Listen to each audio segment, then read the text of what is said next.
Again, I believe out of Saudi Daisy, Tennessee, making the trip down here. He was just last weekend crowned the champion of the Winter National Series down in Florida.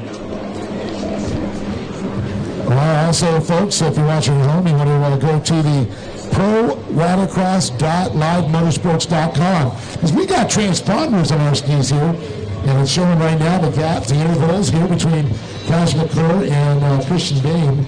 Bain on the 31 there, the 41 Christian here right behind him, followed by Javier Falcon in the 106. So we've got a couple of different segments here. You can see the times there. And here comes your race leader, McClure. We're working left to right in front of the Liquid Molly Tower. 405, Hebert still in second. Then you Hebert actually in third, chasing the 405 right there.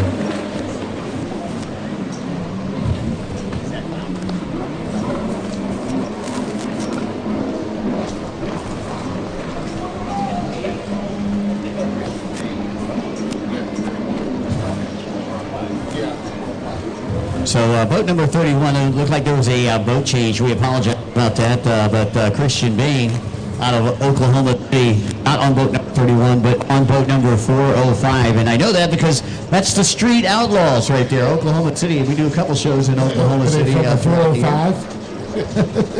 It's the straight out to 405 right there.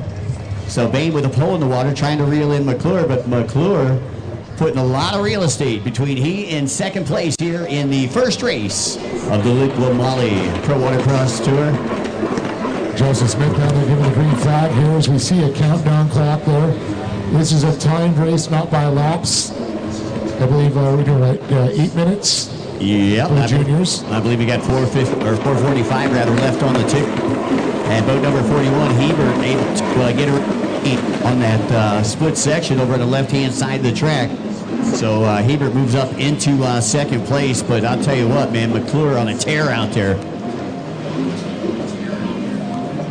McClure working his way over to the split section on the left-hand side of the track. And for those of you who are first-time spectators here with the Pro Watercross Tour, we have a split track over here on the left-hand side where they can make a decision to go inside or outside. And the reason that we use the split track is that if you're following somebody and you can't get around them, well, if you go to the split section, you go to the opposite side of the split, you can find some clean water and possibly make a pass without having to rub rails. And of course you can see it denoted by the blue and the red. We've got the Country Hegians out there also. They're moving around there, as well as the cans, the SPT cans. A nice little sweeper down here on the bottom right-hand side of the track, which you see McClure go around. He'll come in, kind of like a little slalom section over here on the right-hand side. Now, the last two races that we had here with the Winter National Series, we actually had a split track on both sides of the track. This week, and only a split section on the left-hand side of the track. Yeah, and that's got to be tough. You know, when you're setting the splits up, they got to get them time.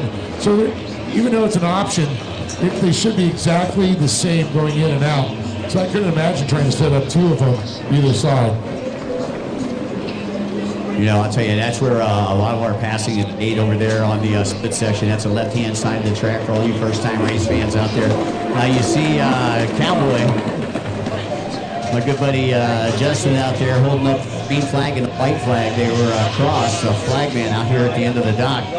That means that the race is halfway complete. So in this case here, I believe it was 4 minutes down, 4 minutes to go. But right now, we are already at 2:35 left on the clock, which means race number 2 should have already been working their way to the line, and that is the Runabout Limited Heat number 1, one of our smaller races this weekend. And you can see Cash McCurvis went by. Tristan Hebert crosses the stripe there, followed by the 106 of Javier Falcon. And we got Christian Bain out there, which is slipped back just a little bit, took a little water sample. But Cash McClure is just definitely high on the mail right now. Yeah, Javier, late entry out of Quinlan.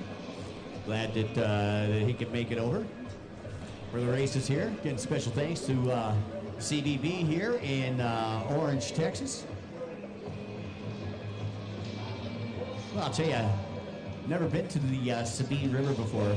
Pretty cool area here, man. Oh, yeah. All kinds of fun stuff to do in Orange, Texas. Well, you know what it's really known for is fishing, of course. There are lots of different species of fish, and you throw a lure, and the same lure catches them. And that's what's going. And speaking about fishing, I think Cash McClure is going to be trying to reel in that 405 there.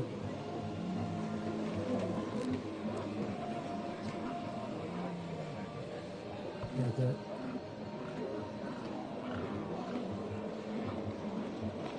And here comes Tristan Herbert. Good little battle going between Hebert now. And it looks like Christian Bain on the 31. McClure coming up to the back door of Javier Falcon right now. Yeah, Falcon about ready to go a lap down as we head over to the top left-hand side of the track as we view it here from announcing. Yeah, Javier went down a little because he was running good with Hebert and also Bain back there. But going down, he's moving on just a little bit.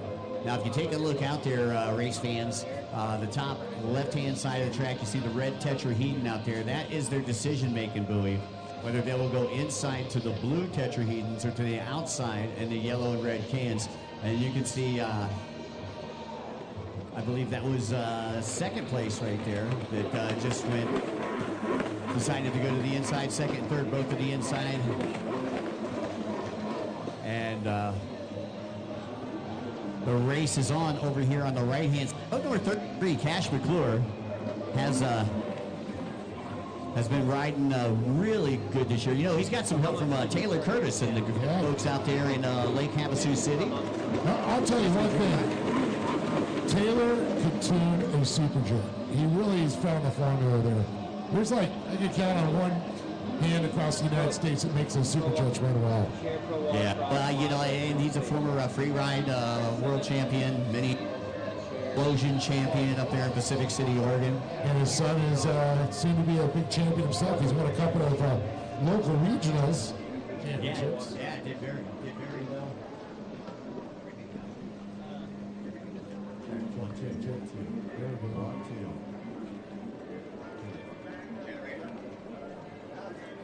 All right, yeah, there's nothing. Check.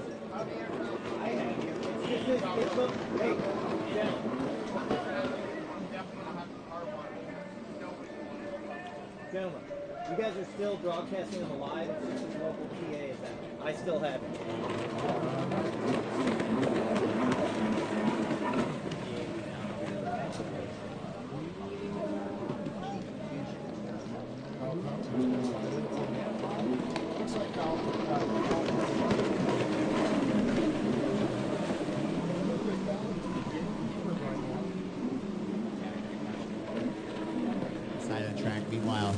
looks like Cash McClure starting to pull away as we are under white race conditions. You know what? Falcone is on the 106. 41 is Tristan Hebert. McClure's on the 33. And Bain, if I was 31, that's the 405 that we talked about. So folks are looking at the timing and scoring.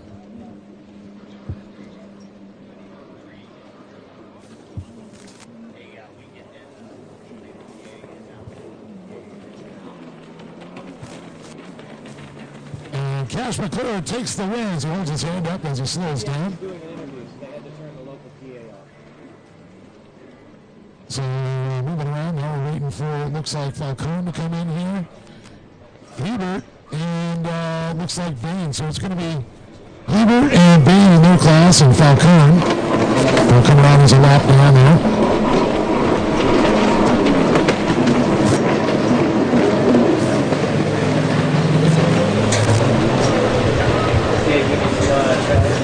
So we're looking low across the line here once again. Cash McClure takes the big win here. Tristan Hebert followed by Christian Bain and Javier Falcone. Race number 2 should be coming to the line. That is the runabout 1100 limit. We should have Logan and Charles working way down to the starting line. And again, we'd like to say a very special thanks to Liquid Molly, title sponsor of the Pro Watercross Tour.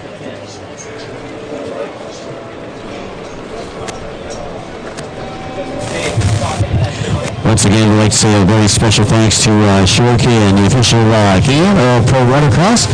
Again, runabout 1100 should be down to starting line. Race number 2 over there should be down to starting line. Dave? All right, looks like the course is now clear right now as we see the course marshals making sure the riders are off here, and then we're going to go down to the starting line here for the next one, the 1100 class. Their runabouts up next.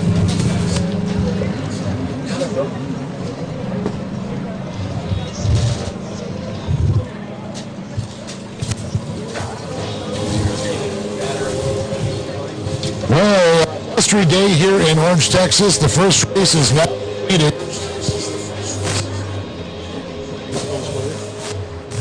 Well, we need boat number 17, Logan Prokop. Logan Prokop, boat number 17, we need you down to the starting line.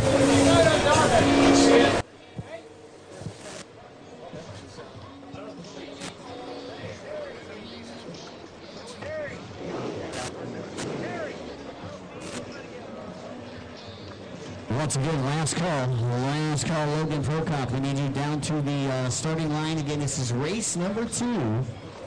And up next will be race number 3, Sports Spec, heat number 1.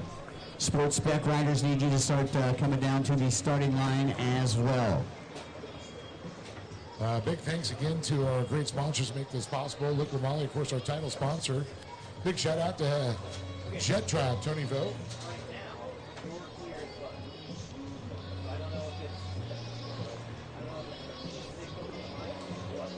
Hold the mic right back there. I'm holding it right here.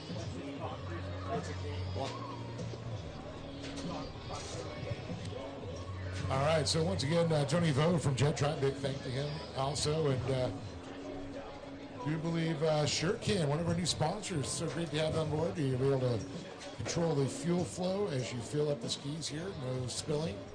Really love that idea and what they've done, the innovations there for SureCan.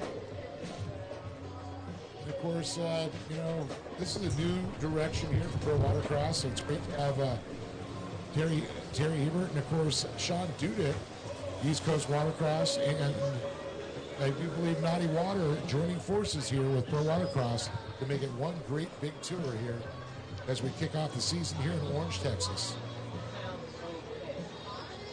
All right, we need race number 3, our Sports Spec class. Please report to the starting line. Race number 3, we need you to the starting line. That's Strauss Murdoch, Joey Malden, Sean Winokur, Joshua Bro, Javier Falcone, and Shannon Watson.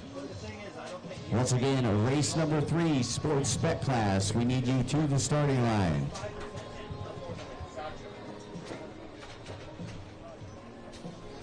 I see 502 is backing in right now. I believe that might be Javier.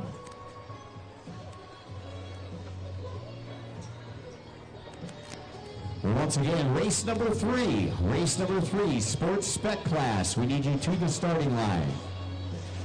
We are going to combine you, I believe, with race number 2, sports spec class, race number 3.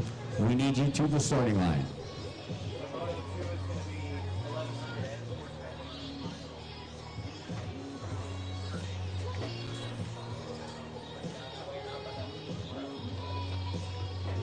So that is actually Strauss Murdoch that is going to be on boat number 502, the C2HX.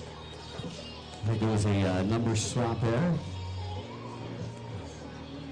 Initially had him for boat number 55. However, he is going to be on 502. We need 69, Joey Malden. 72, Sean Whitaker. 427, Joshua. 523, Shannon Watson. And Javier Falcone. We need you to the starting line.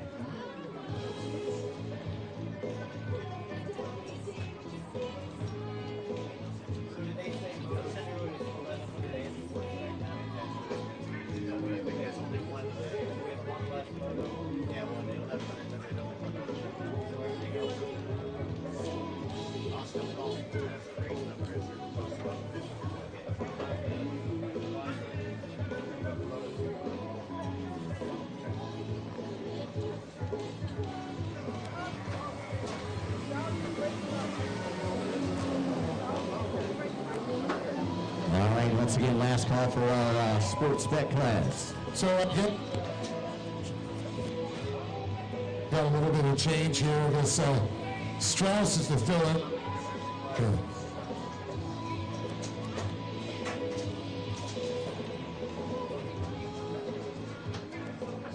So once again, we got should have boat number 502, Strauss Murdoch, out of Army, Monster Energy, Caldwell Racing, One Racing, D Helmets, Circus Media, Jet Tribe, Jet Trim, Dean Strong, and Vander Youth Racing Program, Yamaha, and Reba Racing.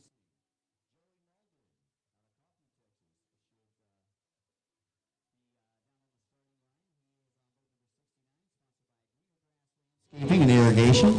Boat number 72 out of Garland, Texas. Riding the top of Yamaha, sponsored by Dale's Jet Sports and Elite Fabric and Stove.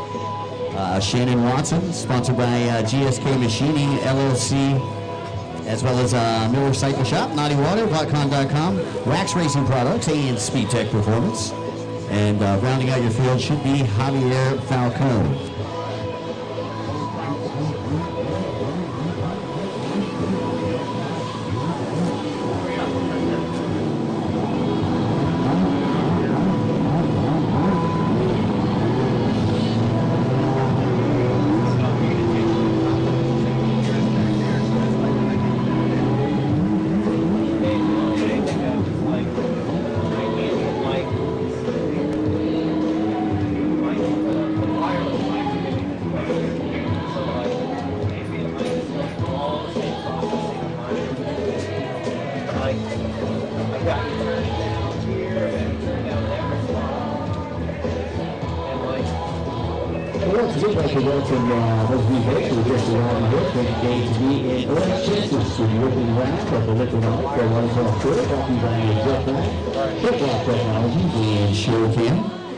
Don't forget, we do have a 50-50 raffle going on this weekend. We will be drawn tomorrow at noon. And all proceeds go to our Young Guns program, which is a non-profit and teaches our young riders.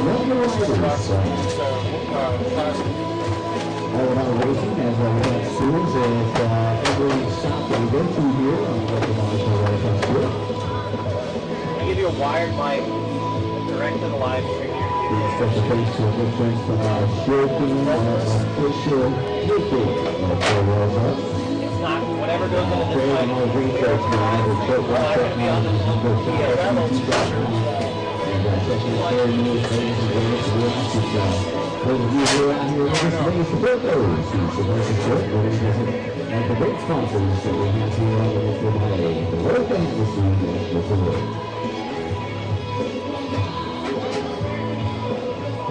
All right, so we'll get all the races in the gate down here. On the left-hand side, as we view it up here from the Liquid Molly Tower of Power.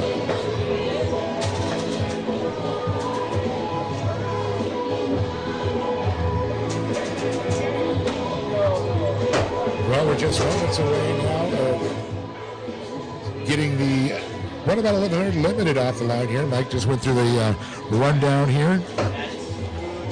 Sport spec and runabout. Wireless mics is the local PA. I don't know how to get his buzz out. That is now clear on 5.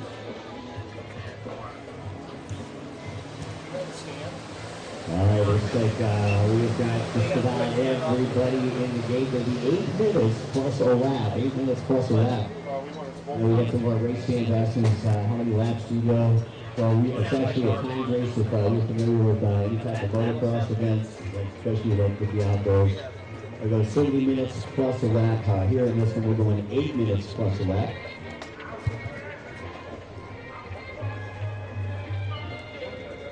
See you later.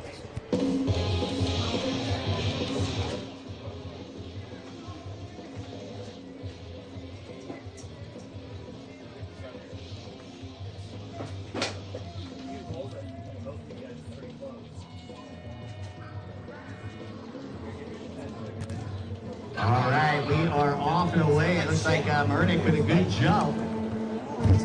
Coming, I believe, from the inside. Murdoch again, sponsored by Monster Army, Monster Energy, and Caldwell Racing, as he works the C2 HX through that inside split right now. We'll give you a leader on the outside in just a moment. And Mike's taking a look right now through the long eyes here. We're seeing the inside and outside split. Who's going to get it? Will it be the Yamaha Wave Blaster or the C2 HX? That is a question we're all asking ourselves right now. Will it be the dominant watercraft this year on the tour? Well, it looks like you got an HX. The HX. And so that's the 69. It's coming across there. That is Joey Moldine. Joey Molden, I believe. Joey Molden.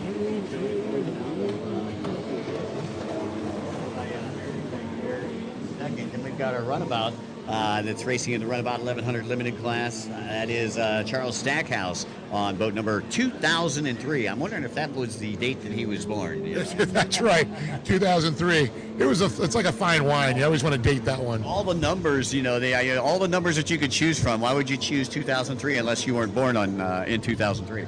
And it's always funny when you see the numbers, whether it's an area code, their zip, or their zip code, their birth date, their spouses or kids' birthdays. There's a reason behind the number you pick. It's your lucky number. That's right. Jenny used to pick 8675309. I felt sorry for who else had that phone number. She had a great graphics company. That's right. All right, Holden, your race leader works left to right in front of the Liquimali Tower of Power here in Orange, Texas. Yeah, I believe that's Strauss on the 502, Mike. Got our limited entry out there. And then we got boat number 77, currently sitting in third place.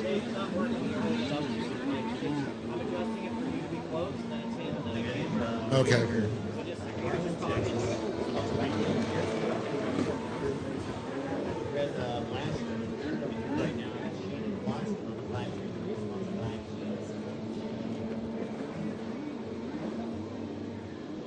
So great to see Sean Whitaker out here, of course, sponsored by Dale's Jet Sport. Dale, one of our tech guys, too.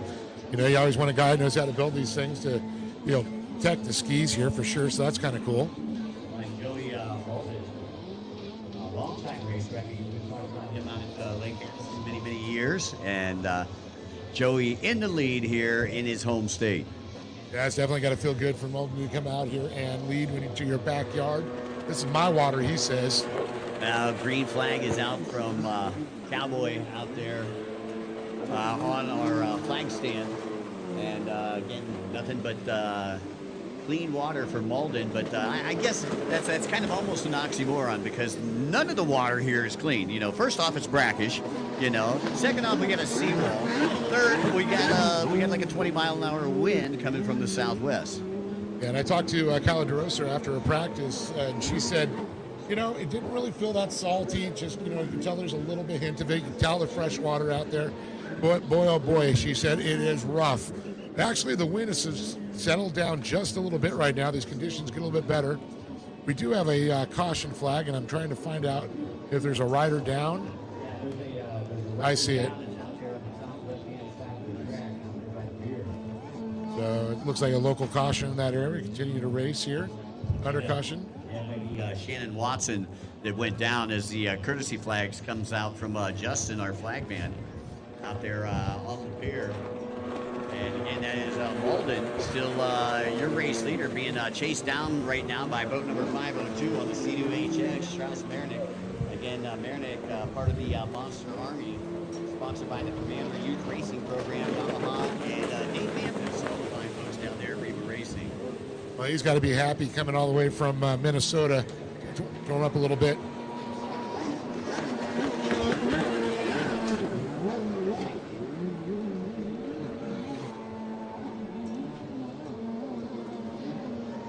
So as I tell you, saying about Strauss, you know, a lot of snow up there in Minnesota. Got to be happy to come down here and enjoy a little bit warmer. A little cloudy, but you know what? It's not frozen stuff falling from the sky, and the lakes aren't frozen. Yeah, I'll tell you, man, it's pretty comfortable up here in Minnesota. I had a lot of friends way back in the day after I actually got my career started about 40 years ago up there in the Great Lakes area.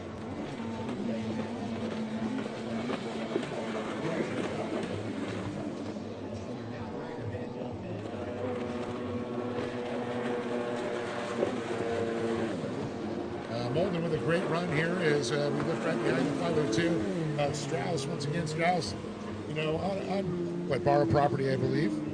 Switch the members up there. So they normally run the 55, run the 502 now. Yeah, Strauss, a great racer, races with his brother Barron and Cooper Caldwell, and them guys, man, I'll tell you what, they are a tough team, and they're going to be a formidable competitor here in the Pro Watercross Tour, the Lickawali Road to Havasu. And a couple of young guns there that have moved up, and good to see Cooper Caldwell, of course, from Texas here, so we see his nice rig out there, and he's representing Texas. Once again, today's event being tape delayed. You'll be able to catch this on CBS Sports, ladies and gentlemen, just about 30 days. Make sure you check the Pro Watercross website, and you can find out all the times and dates. Well, current conditions out here are a little blustery. The race is just past the halfway. We are sub 2 minutes left in this race here as Strauss continues to lead here. Strauss again from Minneapolis, Minnesota, followed by the 502. Javier Falcon there, and then you got Joey Molden, Sean Whitaker, Joshua Bro, and Shannon Watson. And don't want to forget about the 2003 machine of Charles Slackhouse out there, coming all the way from Round Rock.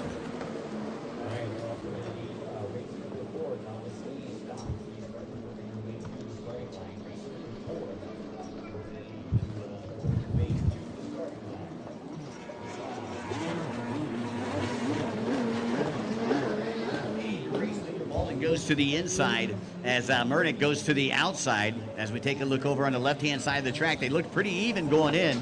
Malden with maybe about a 1.5 second advantage. Great battle that you're talking about through the splits there, and it looks like he got through first there, the inside split.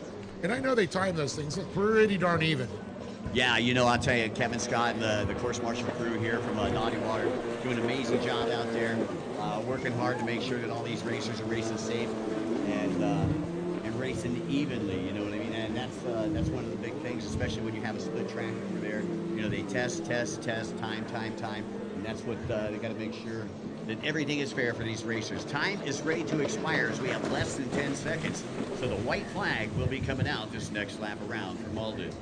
And every class is going to have a little bit different time here, depending on the skill level, the age group that we have, like juniors run a little bit shorter time-wise. So we'll see anywhere from 8 minutes to 10 minutes. You know, going there. And I'm sure during the GP skis, we're going to go a little bit more of the experts and pros. All right, once again, we need the novice down to the starting line. That is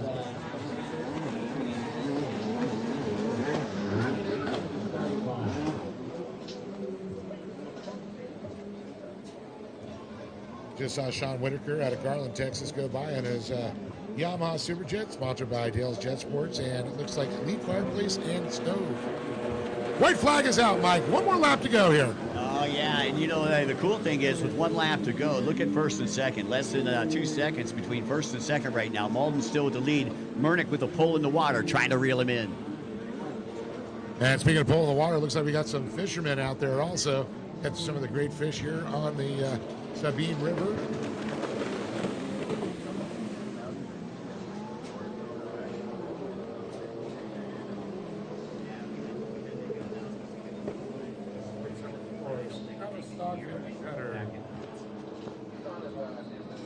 So now we're just waiting for our leader to come around here. Once again, Strauss Murnick out of Minneapolis, Minnesota, trying to, having a good run here. Hey, by the way, for our racers back there, and Checker flag will be coming out here very shortly. We are also transferring And there it is. The win comes across here. Strauss Murnick taking this one here for his Monster Army Monster Energy Codwell Racing, Mun Racing, 60 helmets, Circus Media, Jet Tribe, Jet Trim, Dean Strong, and Commander, followed by Yamaha and Riva Racing. All right, last call for race number 4. We need you to the start line. Joey Mulder takes the win. This is by Strauss Murnick. This is only moto number 1. We'll be back for the afternoon session for moto number 2. I guess 4 total motos for this is the first time spectators out there. Here with the Wally. For Watercross Tour, we have 4 motos left, 2 today, 2 tomorrow, and you add up the scores for all 4 motos to find out who the weekend winner is. And that's for all the time. So again, last call here for race number 4. We've got 2 by 4 out there right now. Well, it looks like the rest of the riders are coming across to clear this race to finish it out here. As we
All right, now coming up next, we got Novice Ski Stock, 1,500.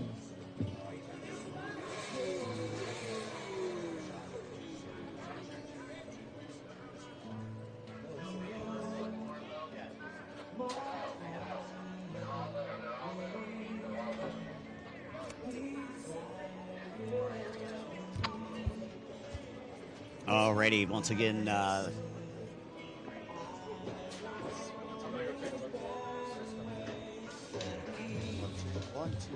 The thing is, if they tested on PA, it lets them fine on PA. No, I know. It's here, it's not like. Here we go. Just give Mike. all right, once again, here we go with our novice ski stock class, 1,500 division. Boat number 5, Thomas Lambert. 35 is Adrian Fisk. Boat number 41 is Tristan Hebert. Hebert out of Wichita, Kansas, sponsored by Naughty Water Racing.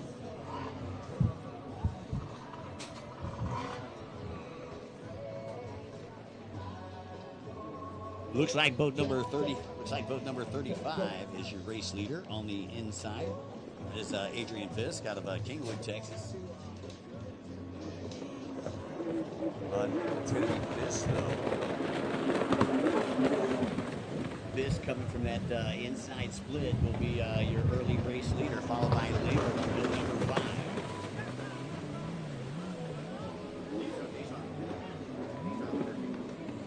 That's fine. Ignore that. He's talking to the silver one. So once again, taking a look at your race leader as he gets ready to work his way down that back straightaway. Only 2 of our 4 showing up to the starting line. And right now, it is boat number 35. That is Fisk, who is your race leader. You're watching the novice ski stock class. For those of you listening in at home, I'd like to say a special thanks to all of you for listening in. Round number 1 here of the Liqui Pro Watercross Tour, brought to you by our good friends from Jet Tribe, as well as SureCan and Short Block Technologies. Special thanks to the City of Orange, the Orange Fire Department, Police, and Sheriff's Department. Our good friends here from Explore Orange, which is the local convention and visitors bureau, as well as the Southeast Texas Craft Barbecue Festival, CBS Sports and Digital Wave Productions, Jet Pump Fit by Kyla, who does our social media here with the Liqui Pro Watercross Tour, Cabrera Motorsports, and as well as Live Race Services, who are taking care of the GPS transponders. Again, this is race number 4. 5 should be coming to the line. That is the Ski Amateur 4-stroke lights. Amateur Ski 4-stroke lights coming to the starting line next. 8 total races in the morning session. We'll have 8 total races in the afternoon session as well. Got about 5 minutes and 30 seconds left to go. And Adrian Fisk out of Kingwood, Texas, in control of this one. I have your local lights turned off.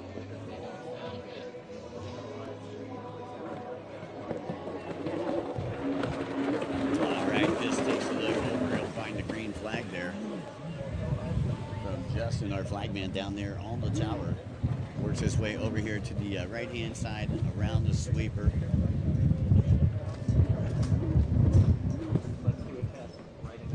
Lambert still running in second position here.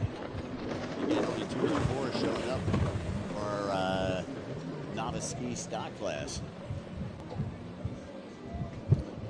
And Fisk right now with about a 10-second lead over second place.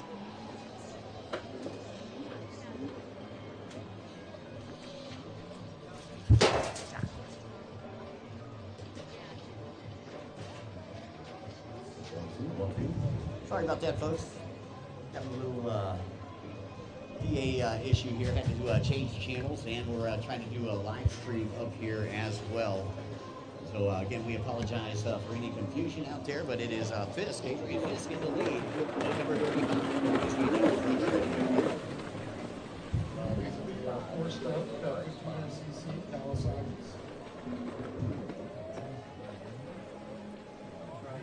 Again, coming up next, we need race number 5. Race number 5 down to the starting line.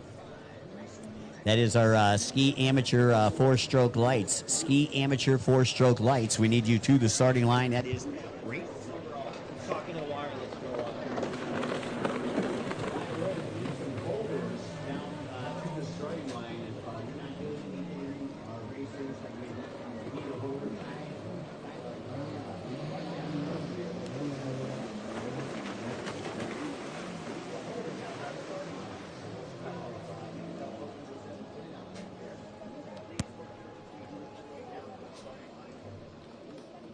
I don't think I'm plugged into you anymore. I still need that silver one.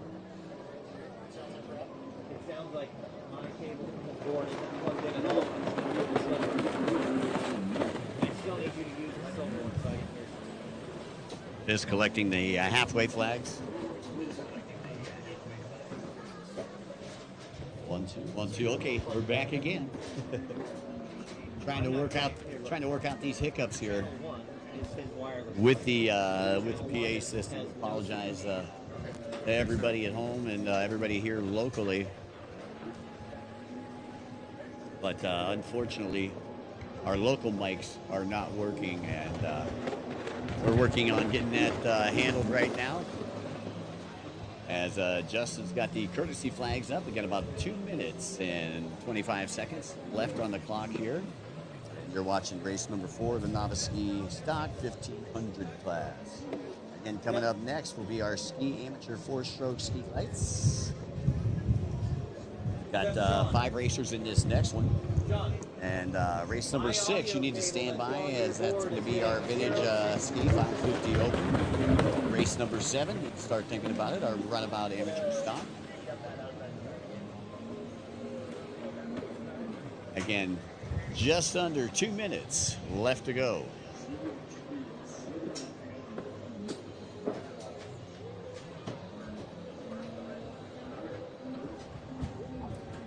So, again, we got under 2 minutes left to go here.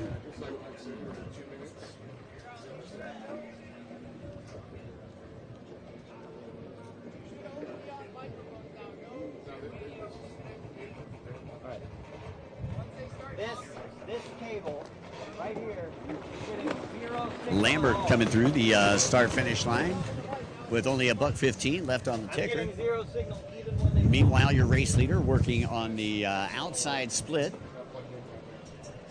and that is Adrian Fisk.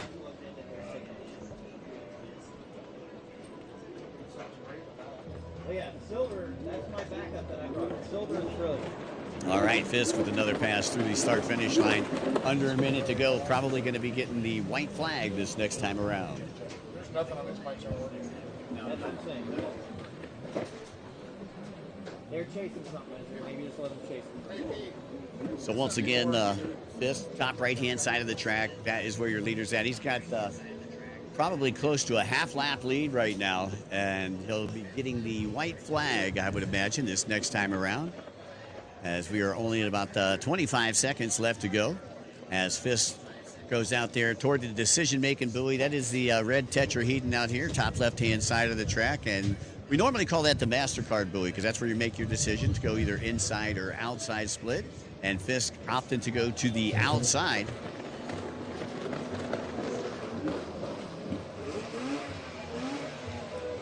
As we take a look down there, bottom left-hand side of the track, and here comes Fisk down that front straightaway. And again, the white flag will be coming out this time around. So Adrian Fisk going to take the white flag as Fisk once again out of Kingwood, Texas, riding atop the Kawasaki there, a privateer out of Kingwood.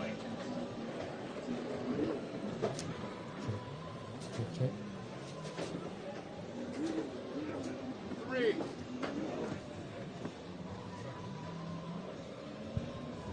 Well, you have to program these.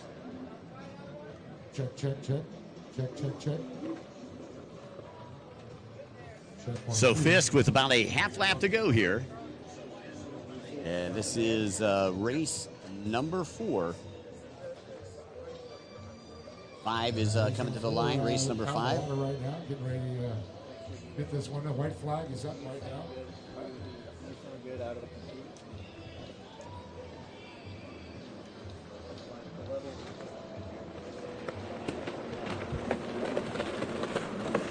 And Fisk coming from the outside split. Checkered flag will be coming out here, Mikey. from Cowboy. There we go. Yeah, I know. Adrian Fisk taking the checkered flag. Once again, out of Kingwood, Adrian Texas. Fisk, taking that big win there, Mike. That's absolutely awesome. I think. Let's. All right, sorry, folks. Just having some just a couple difficulties up here with our PA system. We're trying to work on which channel, Dave? And we're getting this audio system all figured out here. We want to have the folks at home listen to it with that. Now we got it fixed. Now, Race number 4 should be down there on the starting line. Once again, race number 5 should be down there on the starting line. Ski amateur 4-stroke lights.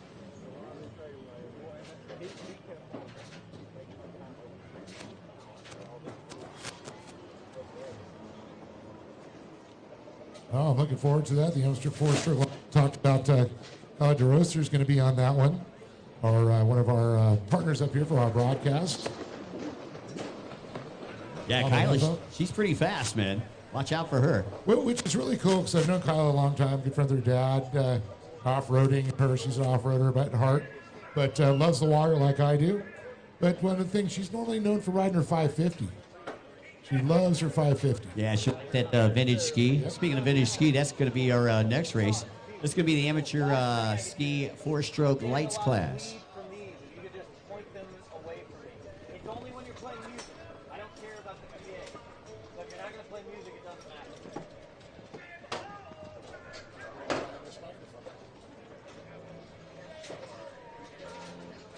All right, we're getting orders from headquarters that we are locked, cocked, and ready to rock and roll down there on the starting line. Should have boat number 33, Cash McClure, sponsored by TC Free Ride, VP Racing, ODI Grips, McClure Racing, Tasco, NGK, Action Sports and Canopies, GoPro, and Chase Plumbing and Mechanical. Boat number 106 is Javier Falcone out of Quinlan, Texas. Boat number 297, Baron Murnick out of Minneapolis, Minnesota. Sponsored by Monster Energy, Caldwell Racing, Commander, Yamaha, Riva Racing, Blosian, Jet Tribe, Jet Trim, Dean Strong, 6D Helmets, M-Pro, Circus Media, and J. Caldwell Pools. Boat number 405 out of Oklahoma City. Sponsored by 405 Motorsports, Works Racing, Liquid Molly, McClure Racing, Naughty Water Racing, and Wild Bill Construction. Christian Bain. And boat number 710, that's Kyla DeRoger. You just made her French. Did I? DeRoser. DeRoser. Wow. DeRoser. Well, you know what? Well, we had Joe Dirte outside Joe our hotel Dirte. last night.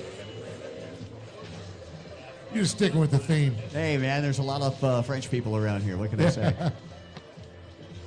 Where's the Rougarou? So Kai needs a hand down there from what I'm hearing. Doesn't have a holder down there. We're going to need holders down to the starting line, probably for every race. I know the starting line's a little bit removed from where our pit area is here. Normally, we're right above where the starting area is. We're way off to the right for this race right here.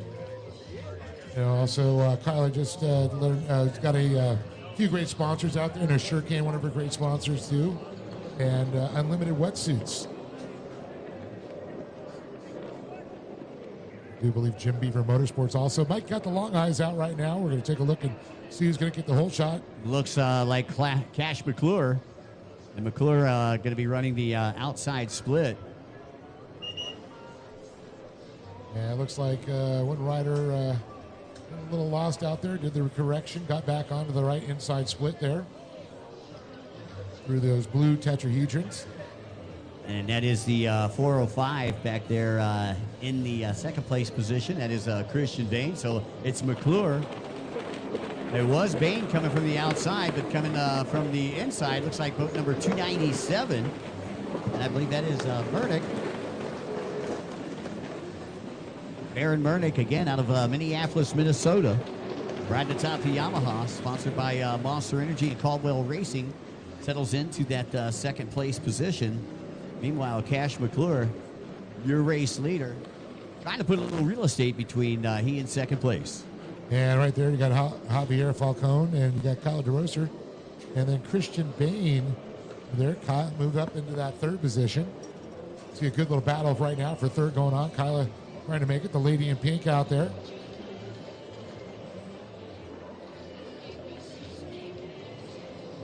And this next time around, we'll try to give you a lap time here, see what kind of lap times that we're running. Now, that first half of lap time for Cash McClure was only 41 seconds. They only had to run half the course. Here comes Cash McClure one more time. These are some quick lap times, I'm telling you. 297 still in tow there. Again, this is amateur course road. That's Baron Mernick. There's the 106 there, Javier Falcone. Into that third position. Followed by the 405. That's going to be Bain. And then DeRoser come in there. Still adjusting to riding that four-stroke Yamaha Superjet. I know she's in great shape, though. Not going to get tired out there. She's got pump fit, keeping her in shape there. Her new company, fitness company. Yeah, that was pretty cool. Earlier today, before the riders' meeting, she got everybody in a little stretch session out there. I guess she's a yoga instructor as well. Yeah, that's right. I'm feeling a little looser after that stretch. Yeah, right? Speaking of stretch, man, we're going to be stretching out all season long here on our Liqui Moly Road to Havasu. Starting here in Orange, Texas. From here we head to Sebring, Florida, and over to Lake Havasu City, Arizona for round number 3. Paris, Texas, round number 4. Then we go to Lubbock, Texas. Grand Lake, Oklahoma. Avon Park, Florida. Sylvan Beach, New York. And then back out to Lake Havasu. Well, it's nice to know that TBD was filled in with Lubbock, Texas here. 3 races in Texas. Looking forward to that. A lot of racing going around the United States this year. It's great to see the sport doing so well out here. As we go back to the action on the track, Cash McClure right in the center right now, getting chased down, I believe, by the 297, Bear Mernick. Then you got Falcone Javier in that 3rd position, Christian Bain, and Kyla DeRosa. All right, your top 3 over in the split section right now. 1 and 2 went to the outside. 3rd place goes to the inside. I believe that's Mernick on the inside, trying to make up some time. Gonna get a good shot here when they come around by us here. Oh, yeah. Look at this battle for second as they work their way down the front straightaway, rail to rail. Mernick takes the inside. And 2nd place trying to work back into it. That is boat number 297 there.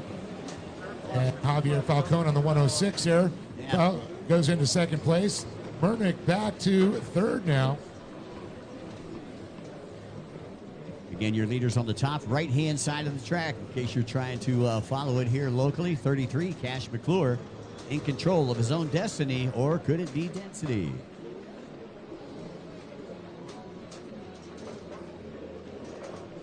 As we take a look out here, top left-hand side of the track, I'm looking for Cash McClure, right, number 33. He goes to the outside split once again.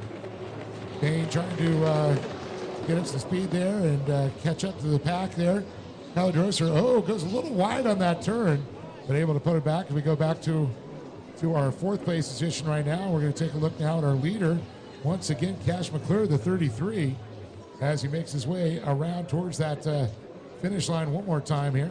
And still 3 minutes on the clock. Mike. Yeah, well, Falcone is reeling them in slowly but surely. Mernick a little bit off the pace. They were a lot tighter that last lap around. And you can see Mernick just now coming down the front straightaway. Mernick again out of Minnesota. I believe he'll get the T-shirt for driving the longest way down here. That's right. But for flying the way, he's coming up, I believe, in the next couple of races. We got a rider here from the Cayman Islands. That's a good distance there. No, that's tough, man. How do you leave the Cayman Islands? It's like I've been the race director down there for 16 years now. And it's like every time I go down there, I don't know if I want to come back. And I live in Florida, man. I live in paradise myself. But when you live in the Cayman Islands, whoo, buddy. It is beautiful down there for sure. Well, there's a 405 of Bain right now on his Yamaha Superjet. Now, I believe that's a 1049, 1050 motor, they call it, 1,049 cc's. 4-stroke. Yeah, it seemed like that, both he and Kyla that started from the inside started a little bit later than the guys that started from the outside. Here's the two that started from the outside right now. You got 33, Cash McClure, still your race leader. And he's followed still by boat number 106. That's Javier Falcone out of Quinlan, Texas. I'm seeing a couple of skis, but I don't think that Falcone has got sponsons on the front of that ski. Seeing all the other ones out there, seeing the sponsons, that definitely changed the handling characteristics. But I tell you, when the water settled down, not as rough, but still choppy out there. Falcone, a late entry here in Orange, Texas, just made it in here for registration earlier today, racing in a couple different classes out here with us. As again, this is our second call here for race number 6, our Vintage 550 Open. Vintage 550 Open. We need you to the starting line. Time to get in the Wayback Machine and go back about 30 years. Yeah, the old Vintage 550 class. We are under a minute left to go, so if you're racing in the Vintage 550 class, you should probably be down there on the starting line or out there warming up. Now, was it 91 the last year for the 550? I believe it was. Because didn't the 701 Superjet come out in 92? Yeah, and then the SXI 750. Yep, exactly. The Cowie Oh, came out with. Huge battling back in the early 90s between all the manufacturers. You know, because, well, like they say, you know, what wins on Sunday sells on Monday. That's right. Time ready to expire, so your race leader, McClure, will get the white flag the next time around. Tell you, I'm really liking that, he's got a nice paint, or I should say wrap. You know, everybody, thinking about paint, but now everything's wrapped out there. There are still a few guys that took the hand touch and got their skis hand painted. But when you're racing, that can get expensive to get that thing repainted when you get a little scuffs out there and go elbow to elbow. Yeah, I was going to say, the wraps seem to be a lot more inexpensive. Yes.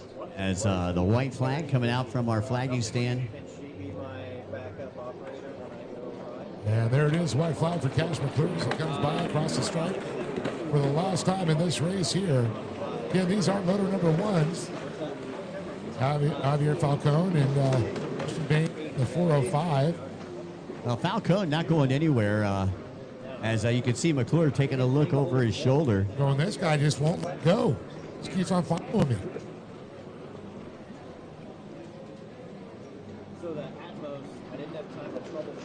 Once again, just as a reminder, any of you folks want a great souvenir, remember your weekend here in Orange, Texas, stop on down at our merch booth, located over here at the Pro Watercross Tour compound.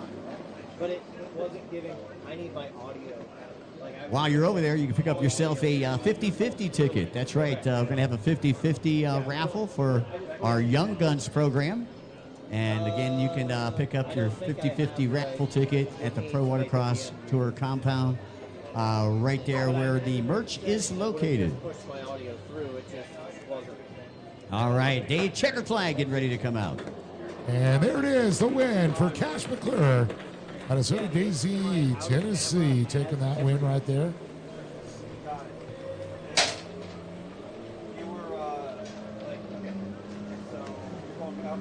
So McClure will take the win just in front of Falcone on book number 106. I'll tell you, Javier was definitely hauling the mail, keeping up. Cash was actually surprised because normally I don't have competition like that, but Javier definitely stepped up. Christian Bain's going to cross in the 405. And just we're waiting for our good friend Kyla to come by. Yeah, it looks like she's getting ready to come by right now. That's Mernick behind Kyla. Kyla on 710. Mernick will end up in third place. So Baron Mernick, first time I've seen him on a ski, and last couple times I've seen him been on a runabout, as he used to race the Endurance Series, the full P1 Aquacross Series.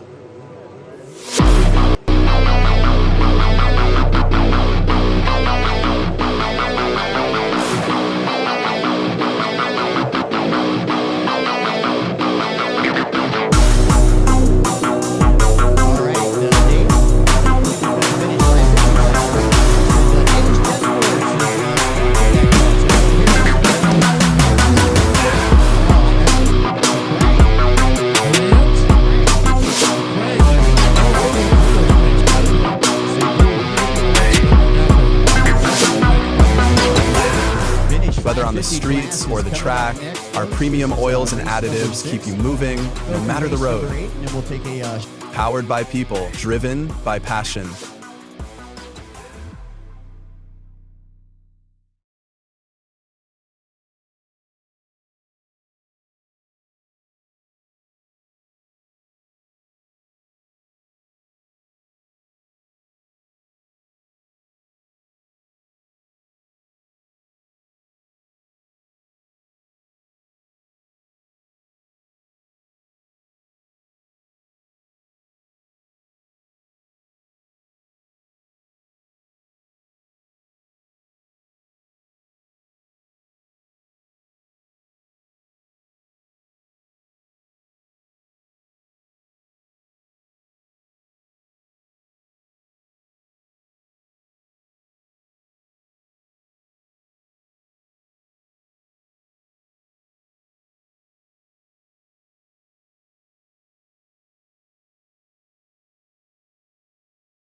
Cycle Shop, Naughty Water, and Speed Tech Performance. And boat number 21, Ralph Henning, will be riding the top of Kawasaki out there in this 550 Vintage Open class.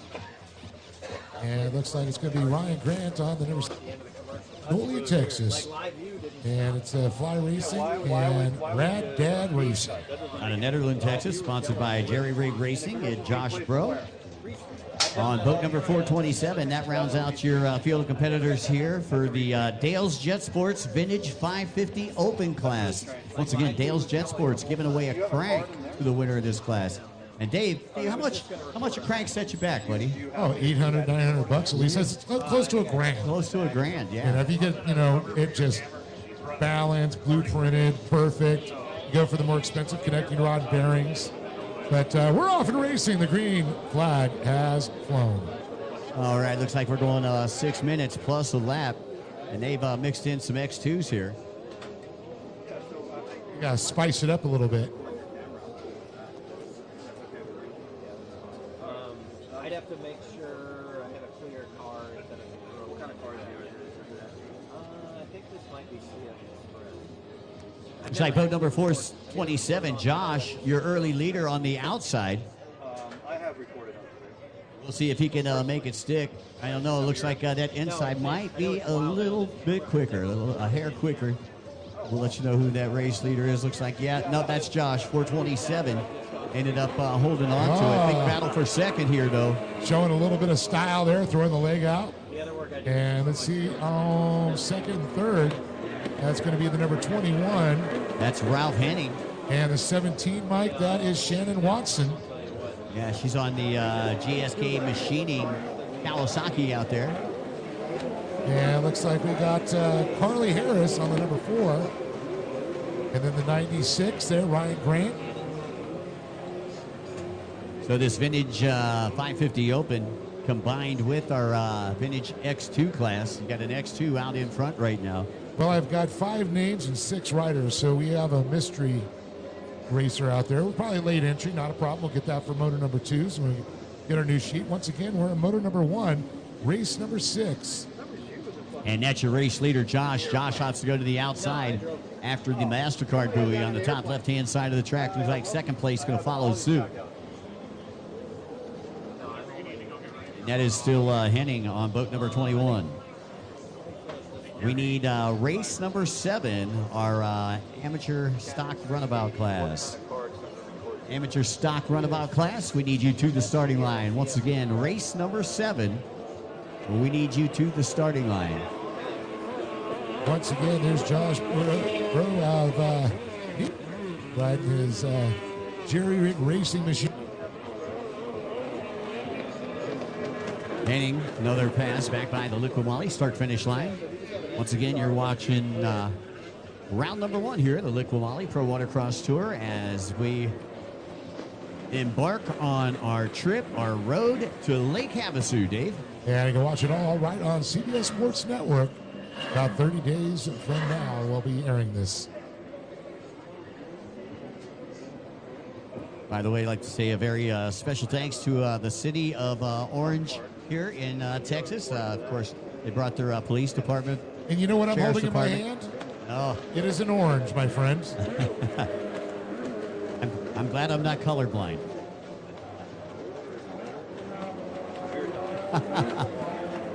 Alrighty. And look, we even got a Red Bull machine out there, boat number 66. AJ Judas out of Bridge City. That Red Bull wrap out there, bringing up the backside of the pack. Only about 2 minutes, 15 seconds left to go as your leaders work onto the bottom left-hand side of the track and now down the front straightaway. I see the X2. The X2 sees the 550, and it's a drag race here as they get ready to exit the split. And it looked like that X2 was setting up to go way to the outside, but the X2 says, I'm going to hang to the inside. 427, Josh still maintaining that lead over Henning. Well, Mike, it looks like we might have a new entry out there. It looks like the barge is coming in here. So it looks like we'll get that race finished very shortly. About 1:40 left to go in this one right now. No, that's the new runabout class. You know, the 50 feet and over division. Well, that's the new form of runabouts there. Oh, Barge. We have our core go.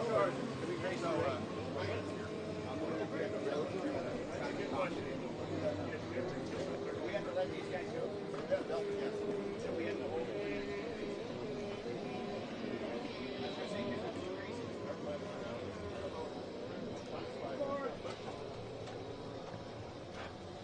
I'll think about that whole situation. And if we can record your camera, I'll probably There's got to be. So the check. All right, so the running order right now, Josh Brew. Well, if you take a Looks look like again Ryan put Henning, it in. followed by Shannon Watson, Ryan Grant, Carly Harris, Kay.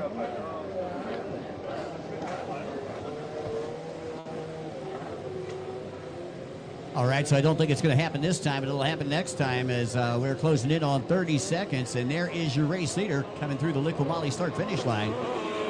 Again, that is boat number 427, Josh Bro of Netherlands, sponsored by Jerry Rig Racing. And I've got an update here. We got AJ Juice out there, Juice. That was our entry missing from our sheets. It's growing up on my timing and scoring. Again, you go to prowatercross.livemotorsports.com and watch live timing and scoring. Henning's still leading in the vintage 550 class on boat number 21 out there.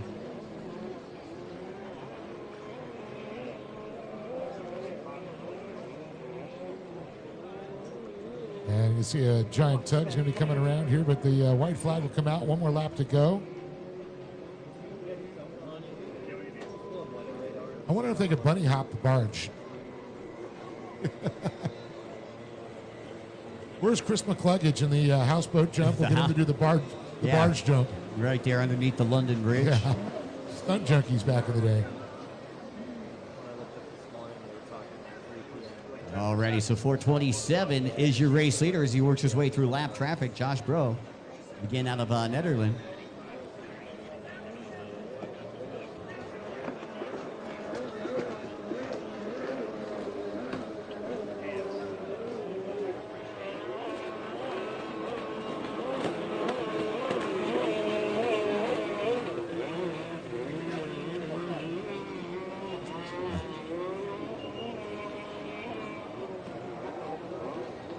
All right, look at this side-by-side action going. The white flag out for the 4 and the 21 as they battle through there. Again, that is Carly Harris and the 21 machine, Ralph Henning. Henning, of course, are moving in their second place, getting by lap traffic right now. That's a great shot there with the skis racing past the barge out there. That thing looks all nice and shiny and new, too. Yeah, this is I'm hearing the radio chatter. It's the first time that I've seen this happen before, too, with a barge going right through the background right there. I'm good with it. Our photographers are going to get some good shots. Yeah, it's the new Kawasaki product. That is 15,000R. That's what I was just going to say, the 15,000R. It is a tug. She knows she's got some horsepower. All right, we got the runabout class coming up next. We're going to switch hulls and move to our runabout class. Meanwhile, looks like your race leader going to grab the checkered flag. Congratulations to boat number 427 taking the win here. And that is Josh Brew out of Netherlands, sponsored by Jerry Rig Racing. Josh already pulling up. Henning was your leader in the 550 class, boat number 21, the combined class out there. You hear us say there's two first place. That's why. And this is Henning right there, 21. And right behind Henning, looks like it's going to be, I believe, Ryan Grant.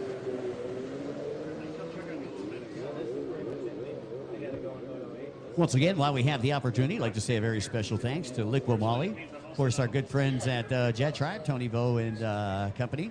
CJ over at SBT, Short Block Technologies. Short Can, our official fuel can here at Pro Watercross. The City of Orange, Explore Orange, the Convention and Visitors Bureau here. Of course, Ray from CBS Sports. And Vincent, his partner down there, Cabrera Motorsports, Live Race Services, and GPS Transponders. And it looks like AJ Jadis just go by there, finishing it out here. We got 2 more riders still to complete their lap here and get their scoring done here. I believe it's going to be Shannon Watson and Carly Harris, I believe.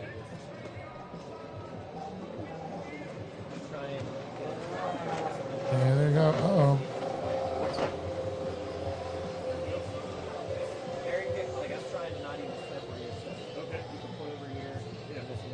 Well, Mike, that's going to complete the vintage class out there. We're going to moving on to runabout amateur stock. Moto 1 of 2. All right, well, who do we got out there?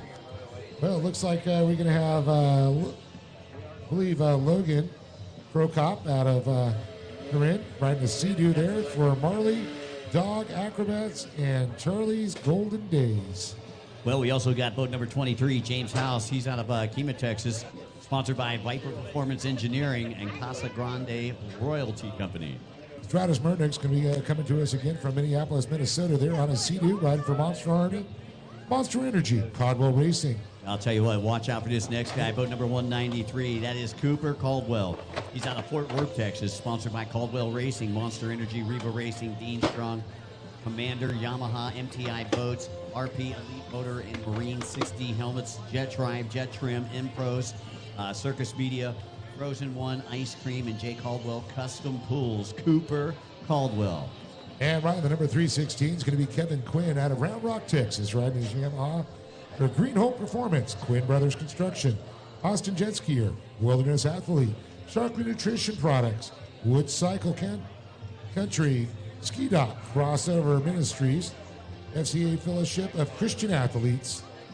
All right, boat number 777 is Leroy Whitaker out of the Cayman Islands, and he is sponsored by Dean Strong, as well as BMC Racing, Law Marine, Reva Racing, Caldwell Racing, Monster Energy, Impros, and Jet Trim. Leroy Whitaker. Don't we got a few Whitakers in the Caymans that kind of race with us, right? The family, I'm sure. Yeah, you got GJ. Yeah. Got a couple of Gary Whitaker. Gary Whitaker. I was thinking of Gary. Which is GJ's father. Yeah, the father, yep. Lots of Whitakers down there in the Cayman Islands. And Leroy looked really good during our Winners Series, which just took place the last couple of weekends in Lake Alfred, Florida. Leroy, new to racing here in the U.S. You haven't seen him in the Caymans racing, have you? No, this is his first year. Awesome. Racing here in the United States. And it was great to see him come out to Lake Alfred and Winter Haven the last couple of weeks. Like I said, did very well. Podium on both weekends. And he's got a great boat out there. That boat built by Dean Charrier. Dean Strong boat. Yeah, the Dean Strong boat actually belongs to Dustin Charrier, Dean's boy. Pretty cool stuff. So you got a lot of fast racers out there. Cooper Caldwell, 193 though. I'm telling you, keep your eyes on him. Yeah, I'm not going to be surprised, Cooper. There, he does so well. Known for endurance racing and doing a little short course also, or close course. Our course marshals racing in the first turn.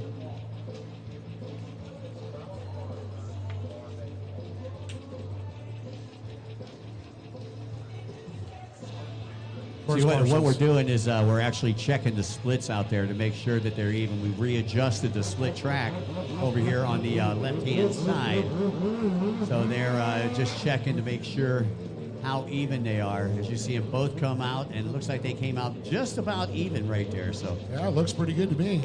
Looks good to me. They made a quick adjustment out there. People were saying the inside looked a little bit quicker. Well, the only two things that really say when they're close. What's that? Horseshoes and hand grenades. Horseshoes and hand grenades. It was close. Pretty good at horseshoes. I used to throw hand grenades back in the Marine Corps. By the way, special thanks to all of our veterans out there. Any of our veterans out there, thank you for coming out to Orange, Texas here for round number 1 of the Liqui National Tour, our road to Lake Havasu.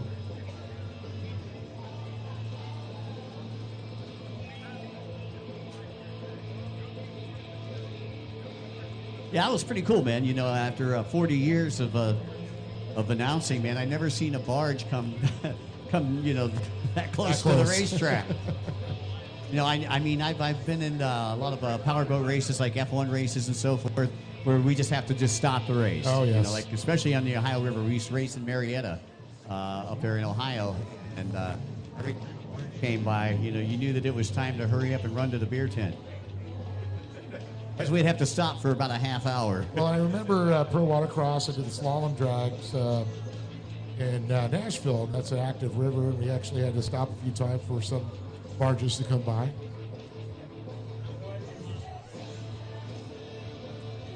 Well, I'll tell you, still got some overcast skies here for those of you who may be listening in on the Liquid Molly live stream.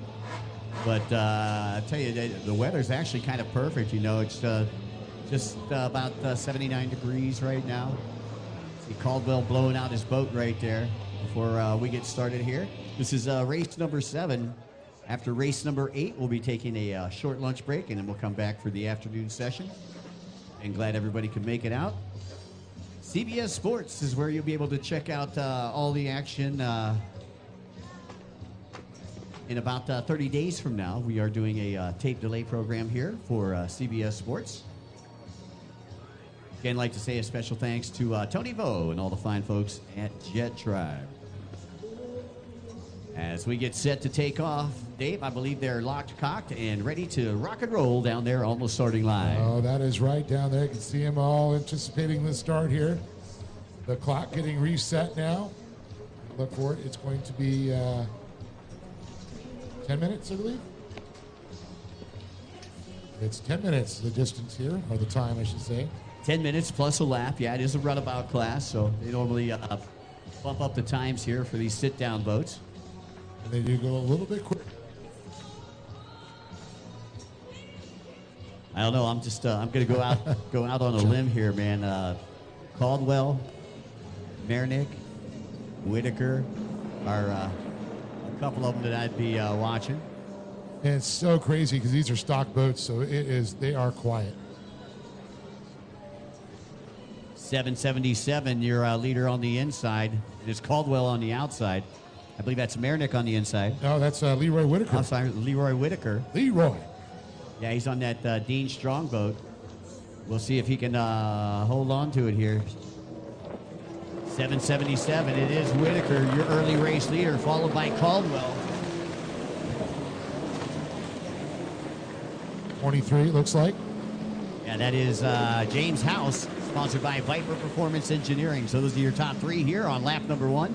Kevin Quinn's going to bring up that 4th position there. You know, I told you Whitaker did very well during our winter series. This is Caldwell's first race of the year right here. So Caldwell getting his feet wet here with Whitaker, and looks like both those riders going to the outside, and here comes Caldwell. Caldwell tried to dip to the inside. Whitaker got a little bit sideways, and Caldwell makes the pass over here on the left-hand side of the track. Yeah, it looks like Whitaker stabbed in that buoy, turned a little tight there, and lost all momentum there. Uh-oh, and here comes third place on that Viper Performance machine. And we got a battle. Look at that. 23, James House could overtake the second place position, and Whitaker working in the wrong direction right now. Yeah, Whitaker got basically washed down there by the 23. Again, and James was first to third that quick. I knew Caldwell would be up there toward the top, but once Caldwell was able to get past Whitaker, you can see right now he is hasta la bye-bye. As he works his way up top right-hand side of the track, this is where he makes a decision up there. The red tetrahedron, he's going to opt to go to the outside. And we're going to see Whitaker if he can catch up speed. He had a great speed on the start here. We'll see if he could find it again and catch up to him. But I'll tell you, James House definitely doing a great job there.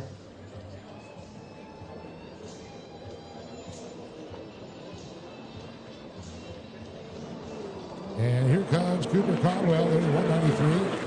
The young man that comes right from Texas here from Fort Worth. Short little drive there of about, 3 hours to get here. As we're looking at James House goes by, and then here comes Whitaker on his Monster Energy Dean Strong machine. Big shout out to Skinny. Unfortunately, she ain't going to be able to make it out. We thought Casey was going to come down. You know, Casey Moore, she's living up in Oklahoma City now. but she's probably watching in on the live stream. So, Casey, even though you're not here, you're here in spirit, girl. We miss you. So, meanwhile, Caldwell coming up to the back of the pack now. You can see he's coming down the front straightaway, and he is hauling donkey out there. Oh, yeah, he is. It's redonkulous how fast he's going. These are box, pretty much stock, amateur stock machines. Now, Caldwell known for his endurance racing. Haven't seen him do too much close course, but, man, he has really got it going on. Was it 2 years ago? He was with us in Thailand racing. Did you see boat number 23 right there? James House. Yeah, I believe that was James House. He went out the buoy from the inside split. So I've seen him come from the outside, come from the inside. I know that's our penalty buoy. Well, we had a makeup buoy, but I thought you had to do it from the... Well, meanwhile, Caldwell on the outside, and it looks like it's still boat number 23, James House, running in second. And I believe there is a back marker between first and second right now. Whitaker's still running in third out of the Cayman Islands. Green flag is out. 6 minutes left on the ticker. And there is your race leader, only rider on the right-hand side of the track right now. And he is a Texas native, straight out of Fort Worth, baby. He's over there by the Cow Palace. That's a cool venue. Yeah, it sure is. We used to do the National Watercross Series there. James House still sitting in second. Again, sponsored by Casa Grande Royalty Company. Leroy Whitaker just went by the 777 machine from straight out of the Cayman Islands. And pretty cool, our pastor out racing. It looks like, House has got a problem out there. Yeah, Whitaker goes by, got a lapper in front of him along the back section of the course. And like I say, House is down out there, top right-hand side of the track, and it looks like he might have a mechanical issue. That is a mechanical. Oh, did he just pull a lanyard, maybe? Yeah, possibly. Marshals were going to check on him, and he got her hooked back up. 5 minutes left on the clock, and Caldwell, boat number 193, is your race leader as we are halfway through this one. Oh, I can hear the GP skis are warming up there. That's what's going to be coming up here next. Yeah, that's right. Race number 8, our GP ski class, is coming up next. Folks, these will be the fastest boats with the fastest riders, fastest stand-up boats that you'll see all weekend long. Fastest riders that'll be coming up next in just about 5 minutes or so. Now, look at here. House is hitting that penalty buoy from that inside split, it looked like. Yeah, I do believe that is our makeup buoy that you're talking about there that they did pick up. I just saw James House do it because when he had problems, he might have missed that buoy, and I think he was just making sure he hit it. You see Kevin Quinn, he just get by there, putting him down another lap there. Here comes Caldwell. Well, one of the things that you got to remember, and the reason he's probably getting that insurance by taking that makeup buoy is you got 4 motos here. Yep. So our moto scoring is going to be on 4 motos. Normally we do it on 2 motos. We're doing it on 4 motos. We'll do 2 motos today and then 2 motos tomorrow. And that's kind of become the standard now with how we race in personal watercraft across the land now. We do it over in all over the world for the WGP1 series, which is the World Tour. And they're racing in as well Australia. the National. Yeah, they're racing over in Australia today. 777, Whitaker still in second place. And James House back up to speed here. It looks like Whitaker, though, has got a nice, comfortable gap between them. But you got to have 4 great motos. So, you're okay back in position. You want to get in front of the other guys to the next moto, the better you're scoring. Meanwhile, Caldwell enjoying a comfortable lead there on 193, getting past another back marker over here on the bottom right-hand side of the track. And I'll tell you what, that guy doesn't know where the edge of the envelope is, and sometimes he finds the glue. He's making it stick, is what you're trying to say. Yeah, I'll tell you, last year during our opening round of the P1 series, we were racing in New Orleans, and was riding about as fast as he is now. I mean, he was like ripping it up out there, but then came off of his boat. A rogue wave caught him, came off of his boat, separated about 150 yards, a football field and a half from his boat. But we knew he was going to be a contender then, because he had about a half-lap lead on the rest of the pack. And you can see Caldwell now coming down the front straightaway, working left to right over there in front of the starting line. And this kid is a force to be reckoned with. And speaking of Cooper Caldwell, here he comes again. Still underground, coming up on 2 minutes to go here. Once again, Caldwell sponsored by Caldwell Racing, as well as Monster Energy, Riva Racing, Dean Strong, Commander, Yamaha, and MTI Boats.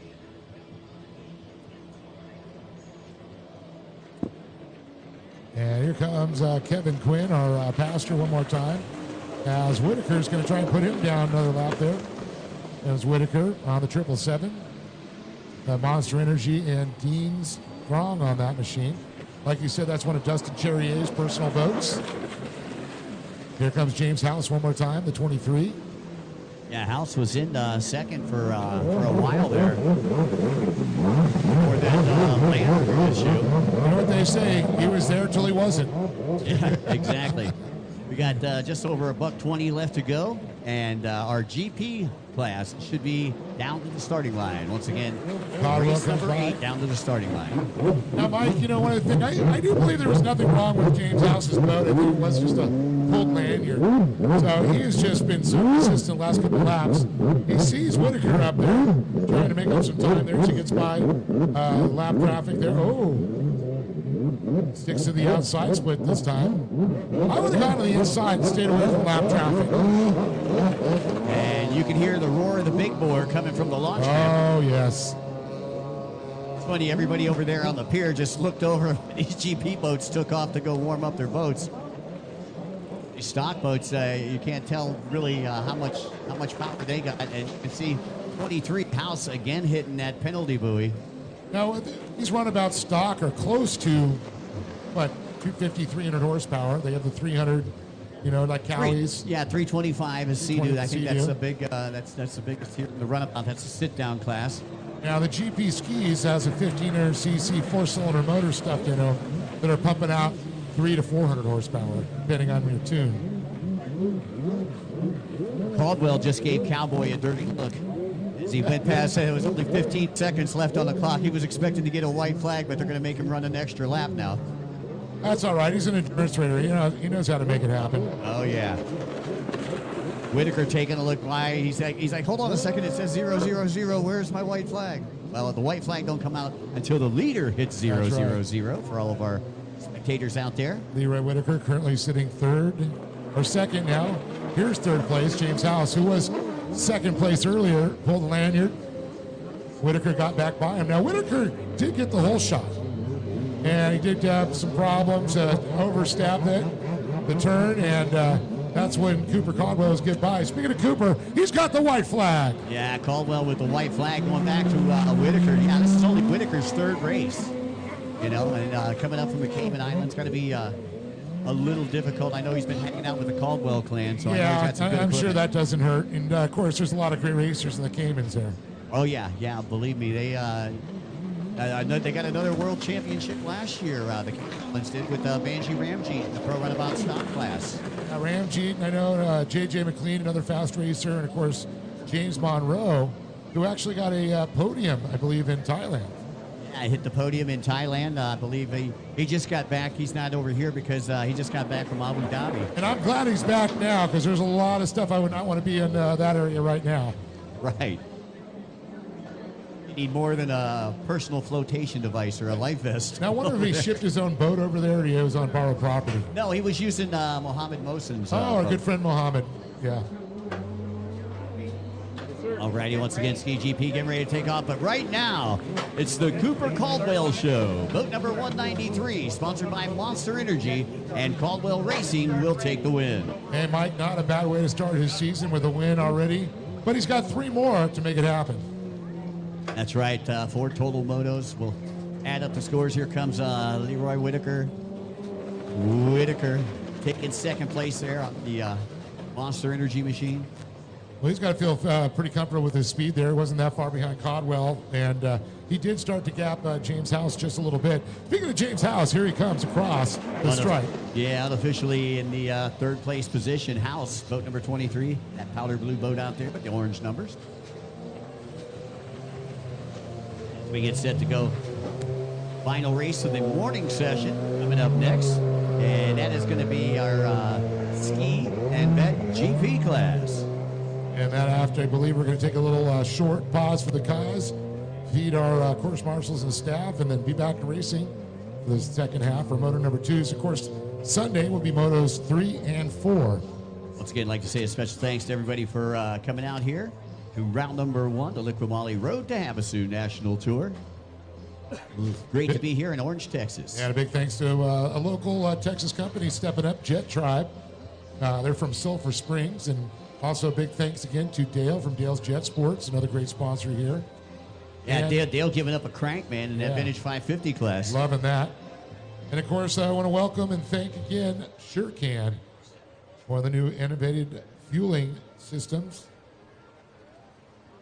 You know, also, I'd like to say a special thanks to a couple of our other cities that we're going to be coming to. The city of Norman, Oklahoma, go Lake Havasu, visit Paris, Texas, visit Sebring, and Buffalo Springs Lake over there in Lubbock, Texas. And I see Charles Gerard was heading out in his bullet machine.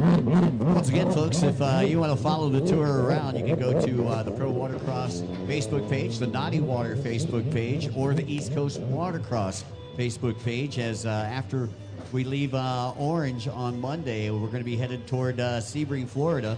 Then we're coming back across the United States out to Lake Havasu City, Arizona. Then back to Paris, Texas, over to Lubbock, Texas. Then up to Grand Lake, Oklahoma, over to Avon Park, Florida, then all the way up to Sylvan Beach, New York, and then back all the way across the United States to Lake Havasu. Well, I hope the price of fuel goes down soon. Yeah, I know. Tell me about it. Well, Lake Havasu, about 4.5 hours from my house, so I'm excited. I'll be able to drive my own vehicle. The rest of the time, I'll trains, and automobiles, my friend. Yeah. Well, only about 40 hours from my house. Yeah, 40 hours. That's right. But a 5-hour flight. Yeah, there we go. 5-hour flight into Vegas. I'll even, you can fly in and drive out with me. There we go. That might be a fun time. Fly into California. All right, this one here also going to be 10 minutes plus a lap. 10 minutes plus a lap Pro Ski GP. That's Charles Gunchard, who normally takes care of the live stream. Out there going to be racing in this one, boat number 24. Now, this one's not the standard you think about Kawasaki, Yamahas. Well, we do have a Kawasaki SX1500, but we got Fast Power Sports, another manufacturer out there, as well as Commanders and a Bullet bowl. Yeah, we got all kinds of different manufacturers out there, and not only the OEMs, but our aftermarket hull makers. Boat number 5 comes to us from Johnson City, Tennessee, riding atop of Kawasaki. That is Thomas Lambert. And then running in the number 12, riding as Commander, it's going to be the Austin Jet Skier Commander Industries of Mike Wills. All right, Charles Gunchard, boat number 24 out of Mandeville, Louisiana. And on the number, looks like at 85, Jules Hopkins, coming to us from Biloxi, Mississippi on a Commander Industries. Ride Performance Jet Ski and Cycle, Gary Hopkins and Commander Industries and BP Concepts. Boat number 86 out of Magnolia, Texas, sponsored by Fly Racing and Rad Dad Racing. That is Ryan Grant. Look at this. We are off and away. Yeah, one of course, with Tim McKeon, he's Kawasaki, Sean Goodich, on the 114 on Commander. And I do believe we got Wayne Guitar out there. I'm trying to figure out. Yep. And I believe Derek Roski on the 187, and Baron Mernick on the 297, and Ray Simon on the 730. Mike, what do you got in the long eyes?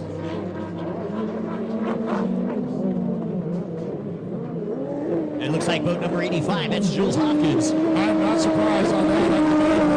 Beverly Hall in the mail. Followed by 7 on boat number 730, and then you got the 187 in third. And Sean Gooding at place 114. Jules Hopkins is already starting to stretch his legs out here. He's got about 30 boat lengths on second place right now.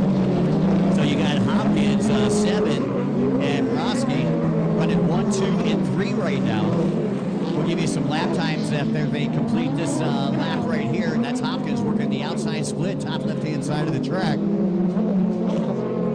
And 7 7 still in second place, picking up his best finish during the winter series in Lake Alfred just a couple weeks ago. Ended up second in one of the motos, but took a third on the podium. As here comes Hopkins, the race leader, and look at Hopkins, man. He's already put a lot of real estate between he and second place. At second place, crosses the Liquid Molly start-finish line. That is 7. 7 coming all the way down from Ellington, Connecticut. And he was on the red eye last night, so didn't get much sleep last night. Still out there in second place. Yeah, looks like more second As I said, 7 out of Ellington, Connecticut. You know, just a couple of weeks ago, we were hanging out in Lake Alfred, Florida, and he needed to go back because, you know, he works and he's only 17 years old, so I guess he's got some school and stuff like that. School? Yeah, and he couldn't get back because they had like 24 inches of snow that dumped up there in Ellington, Connecticut. So he's enjoying living south of the Mason-Dixon line right now. That's right. Thomas Lambert just went by. One more time, the 85. Yeah, I can remember this kid, Jules Hopkins, who's out there in front building sandcastles. His dad, Gary Hopkins, raced for many, many years with the Surf and Turf Series. And again, Jules riding for Performance Jet Ski and Cycle, Gary Hopkins, Commander Industries, and BP Concepts. Once again, folks, just a reminder, don't forget to stop over at the merchandise booth and pick up yourself an event shirt during or right after this race right here. And while you're over there, make sure that you buy a ticket for our Young Guns program, nonprofit organization. Teaches young riders how to ride. And we'll be doing the drawing. Somebody will be taking home 50% of the total cash prize. And again, you can get involved in the Young Guns 50/50 raffle over at the merchandise booth. That's right. Go support those young guns out there. That's what it's all about. Back to the race action.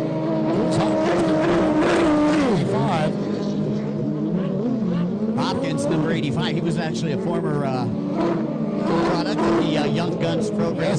When we talk about the Young Guns program, that are the riders that are 8 years old to 15 years old. And what the Young Guns program does is they teach them the ropes. They come in on Friday a little bit early. They get to learn the course. They get to ride with the pros. And the 50/50 raffle is all about it. So during the break, stop on over, buy yourself a 50/50 raffle ticket. And tickets are $5 or 5 for 20. I think I go with the 5 for 20 deal. Better chances. Baby needs new shoes. Thomas Lambert comes by there. There's Sean Hewitt on the 142. I'm going to call East Coast Watercross his sponsor. And Pro Watercross. Yeah, Pro Watercross. Honey water. And how about the 24 Charles Short? I'll tell you what, that pull-in boat sounds angry. And Hopkins leading on the Commander right now. Boat number 85, 187 is way off the pace. Was in, I believe, third place. That is Morosky was in third place after lap number 1. But unfortunately having some problems. There's 7 on 7:30 in second place on the right-hand side of the track if you're looking for second place. And Hopkins right now with about a half-lap lead over the rest of the pack. That's going to be Baron Mernick sitting third place just went by. Baron on the 97 machine. Yeah, Baron Mernick out of Minneapolis, Minnesota. Another one probably pretty happy to be south of the Mason-Dixon line. Mernick again on a Commander. Sponsored by Monster Energy, Caldwell Racing. Commander, as well as Reba Racing, Blowgen, Jet Track, Jet Trim, Dean Strong, 16 helmets, Circus Media, and J. Caldwell Tools. So I noticed you like the Mason-Dixon line. Is that Yeah, that's kind of it. You know, I mean, I'm originally a Yank, but I'm a 40-year transplant, so you know, I live more in Florida than I have north of the Mason. You don't look a day over 29, Mike. In dog years. That's Botox. 7:30 making another pass back by. That is 7. He gets the courtesy flags. That means the race is halfway complete. We are under 5 minutes, folks. We're under 5 minutes. Yep, and 7, of course, in that second position. Seven, most of the races, does double duty. Not only goes out there and races, but he sits out there on one of the marshal boats, and he's one of our safety guys as well. 297 coming by one more time. They're in third place, Maren Murray. Sean Dudek, back a little further, he was sitting fourth. There's the 88 right there. That's Brian Grant. And here comes Hopkins again. And Hopkins is on the gas, man. Again, a half-lap lead over second place as he works his way off the right-hand side of the track and through the back markers. Yeah, he started to put some guys down a lap there for sure. Here comes George Gerard.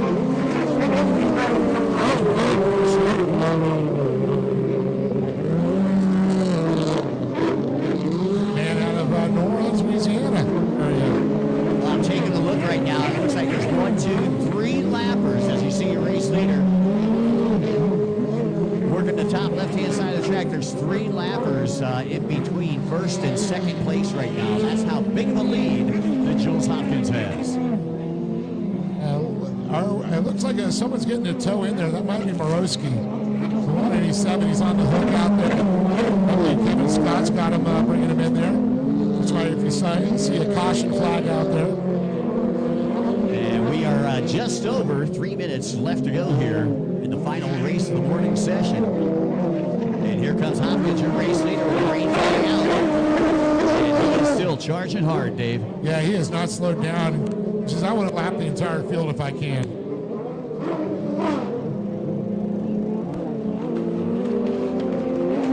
Dudek comes by the 114. And it looks like Hopkins has actually lapped all the way up to third place at this point.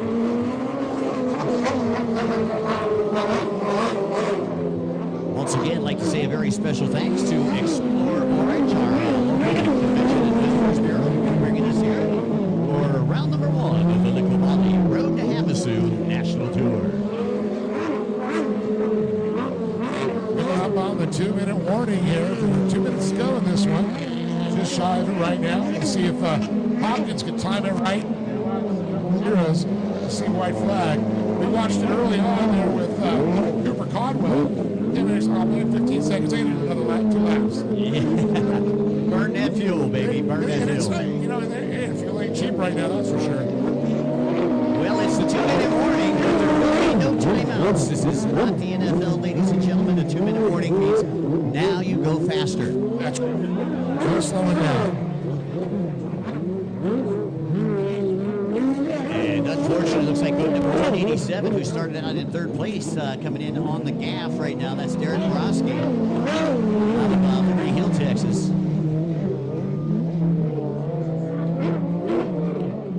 So a tough break there for Borowski as he works his way over to the launch ramp. And second place, 7 coming up on Bouchard over here on the right-hand side of the track. Charles keeps on looking over his shoulder at him there going, I know if somebody's behind me, I can hear him. Then again, I don't know how you can hear anything else other than Charles' ski out there. Sounds good. Oh, it does. Sounds angry. And here comes Lambert, boat number 5 out of Johnson City, Tennessee. And we just saw, looks like I believe, Hopkins one more time. And taking a look down here, Jules Hopkins, his fastest lap time, he just turned in a 107.654. Fastest lap time, though, was a 57.067, and when he came past, it was about 57 seconds left to go. So I'm pretty sure he's going to get the white flag this next time around. Under 30 seconds left to go. Boat number 85, Jules Hopkins out of Biloxi, Mississippi, is your race leader.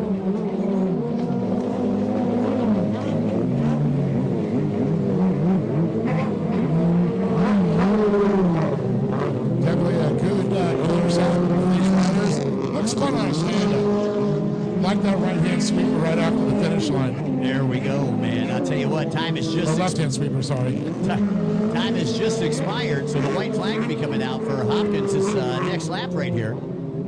Again, during the break, don't forget to stop by the Pro Watercross merchandise booth located over here at the Pro Watercross Tour compound. And don't forget, while you're over there, pick up yourself a 50-50 raffle ticket. Again, the raffle's going to be held tomorrow at noon, or during the lunch break tomorrow.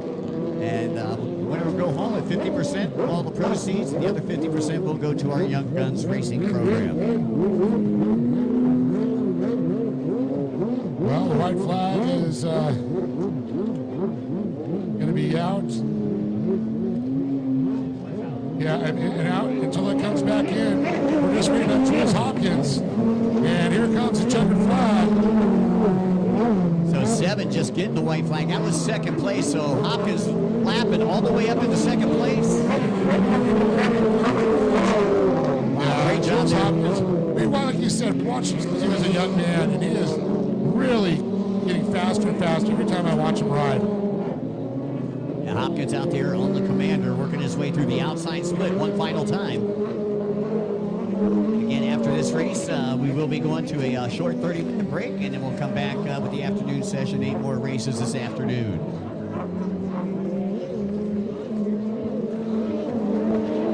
And here comes Hopkins. Out comes the checkered flag. Congratulations, Jules Hopkins, taking the win here. And again, he is sponsored by Performance Jet Ski and Cycle out of Biloxi, Mississippi, and of course his father, Gary Hopkins.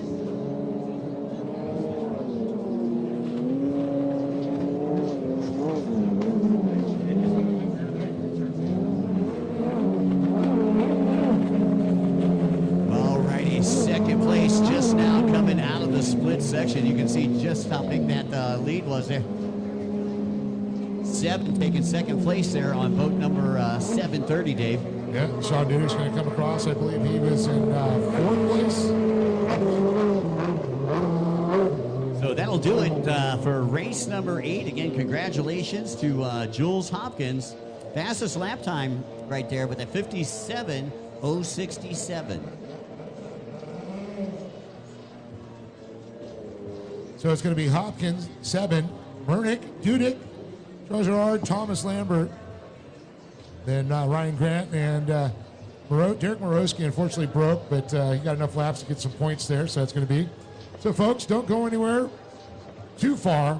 Go grab some barbecue, hang out for a little bit. We'll be back here in 30 minutes with more racing from the Liqui Pro Watercross National Tour, the road to Havasu.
No, he's got a channel separated. It's a separate channel.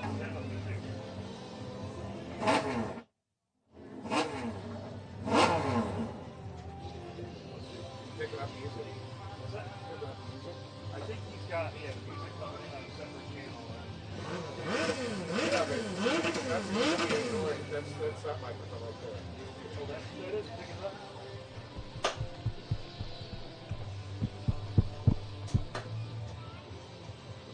Hit! Hit! See, our setup's so different. We go through a whole different thing, so it's...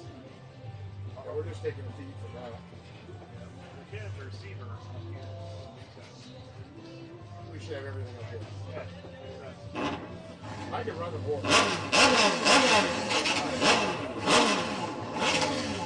time, it was so shitty, I'd use my own equipment because of the desert fuel shit. Really? Where was that? Oh, wild out there. Here with work, they kept on overheating. They had a back cable that found out later. Put a cover over this so in case it's wet. Yeah.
on the streets or the track, our premium oils and additives keep you moving no matter the road. Powered by people, driven by passion. What time are we restarting?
paid your commercial twice, so that's double the sponsor.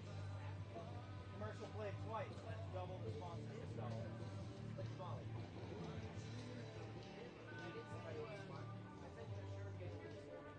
Oh, let me see. Yep. But yeah, they only paid you to air it once. You aired it twice, so that's clearly two checks.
All right, everybody, this is your 15-minute warning. Restart, 15 minutes. We're buying ourselves a couple more minutes because this meat that we got over here is just too damn good to stop eating. So 15 minutes before we re-rack second motos and run them back again. 15 minutes.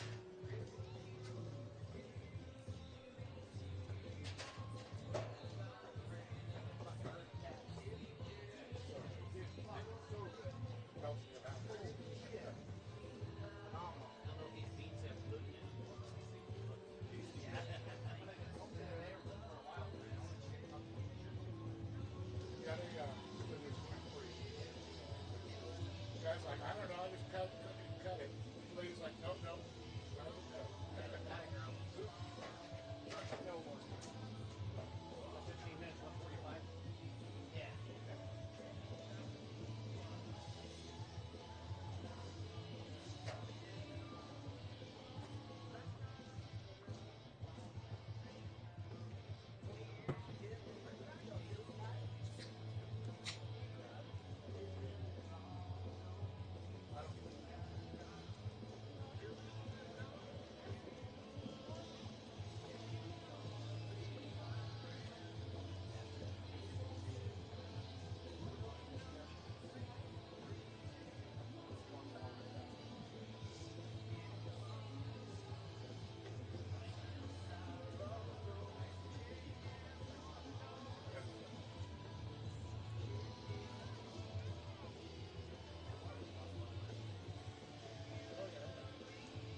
Attention in the pits. Attention in the pits. We need all officials start working your way back to your official positions. We got about 7 more minutes left in the break here. Racers, we're going to need a race number 1 down to the starting line. At the same time.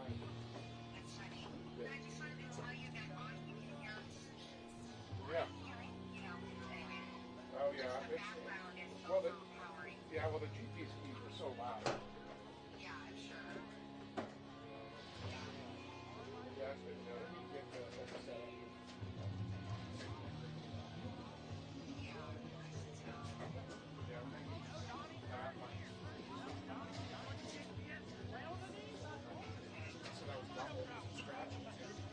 Thought we figured it out. It's really not early.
Well, it was the skis, you guys, when you guys were out there, Charles. It was so loud, we were getting feedback from the bikes. Like, you just hear they were overpowering the bikes.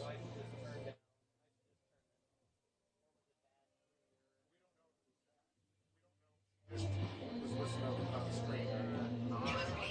Yeah.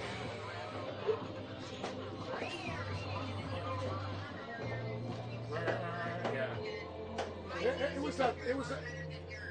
And Mike's mic sounded better than mine, so I'm actually going to get my mic, and I'll take his mic and see how it is. Hey, Dave. Yeah. Well, Yep, I'll make the call to get back to work. Okay. Love you, Mike. I'll buy you one back. do you have any dry towel or anything like that you can donate to the electronic drying? All right, attention out in the pits, attention in the pits, and need to get all of our crew, the water safety crew, all of our officials back down to their positions. Racers, race number 1, moto number 2 to the line. Race number 1, moto number 2 to the line. Let's start you moving on there. So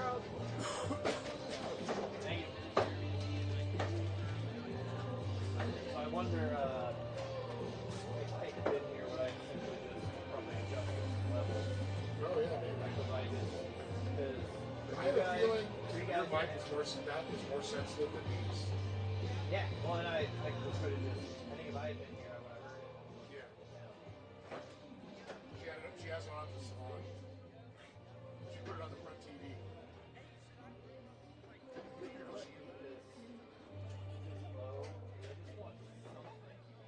Yeah, a little ambient noise is good. But yeah, it's so hard to dial it in properly for a 550 and properly. That's why normally we have a big enough turnout and I'll race that GP. So I'll be on the water for that and I'll be up here for the actual GP. So hand on the camera, I'm like, let's get called race.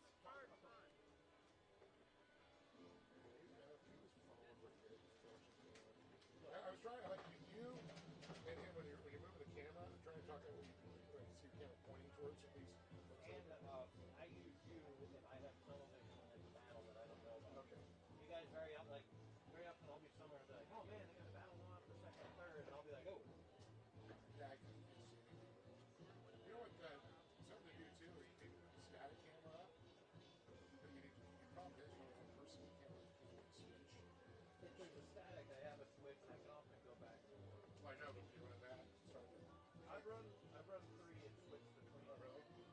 Yeah, but they were cameras that I knew what they were picking up. Yeah. So I could reliably be running mine and then hit 2 and look if we're good. Like a static camera on the line. They're like Static camera on the line, I would just switch to it. Yeah. And then as soon as they let off, I'd switch to mine and go.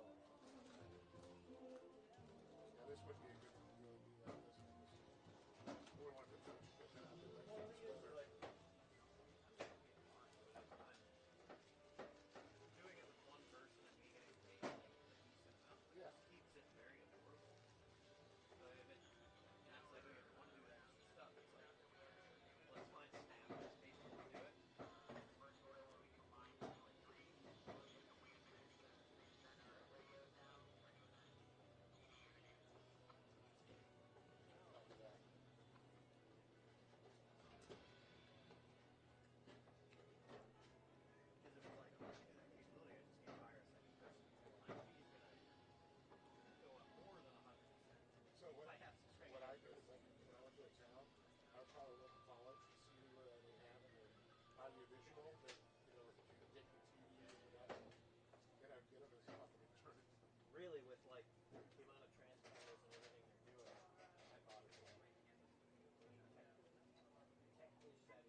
bikes and have a conversation. I know they like.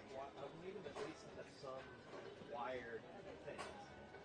Now we can run wired mics. Like these aren't expensive. Just wire you guys in. No, I know. Something like that. That's what I normally use. And so your hands are free to read for holding your eyeball. Sorry about that. That's what we use like on the road. Sorry about giving you 2 mics this morning. It was just like, it was sounding like garbage on here, and I'm like, all right, you guys. Well, it sounded like garbage on there too. So what I do, we usually have a little headphone deal. We a splitter, and we plug the microphones in that. We plug these in the splitter, so that way the audio comes through as fast and the heads. Yeah, I mean, I've got plenty of. Alrighty, once again, we need race number 1. Once again, we need race number 1. Race number 1. Yeah, I think this would actually work with a couple of headsets. 1 2 1 2 1 2 1 2. Come out of there a little bit.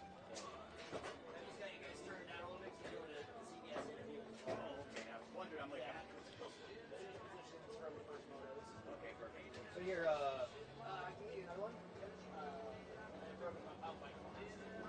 Mike, say something in that mic just for the stream, not for the. Alrighty, once again, we need race number 1. That is the junior ski 10 to 12 lights class. Please report to the line.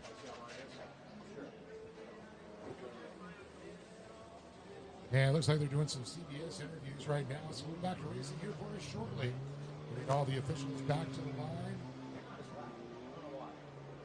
Check 1 2. Wait, eat the microphone. Check, check, check, check. Check 1 2. Gotta eat the microphone then.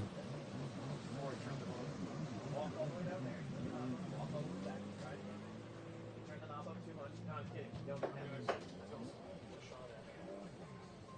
Shot! Now we need to know which one. We've got a 1 and a 2. I don't know which one is running. See, on these throws, you could actually not only up the cube, but on there, they're on these too. Not set right. If I knew whose this was, I don't mind doing it, but someone was talking through it. But who else is in it? Yeah. A couple of times I've had guests announce it. We didn't realize until afterwards. So the next guy that picked up the microphone.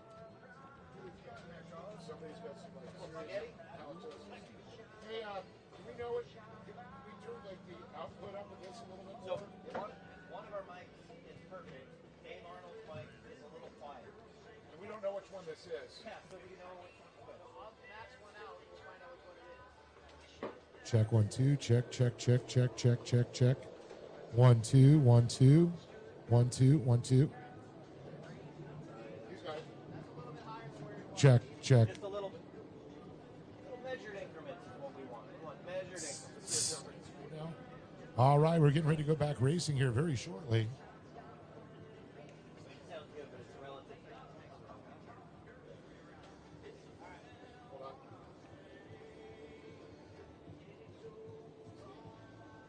Good turn on.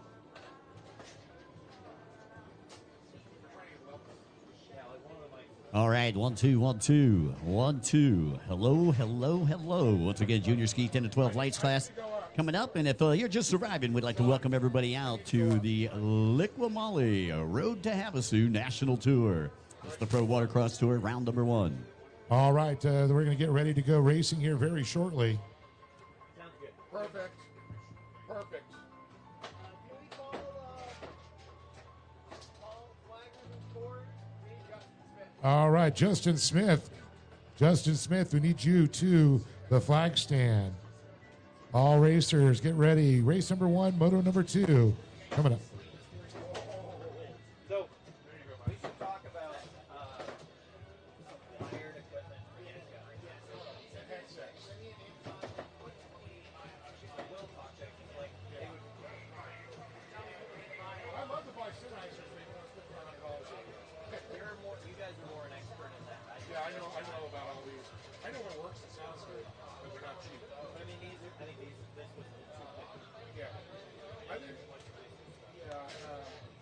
Nice, but They just called you. They said, "Right, are you ready to go?"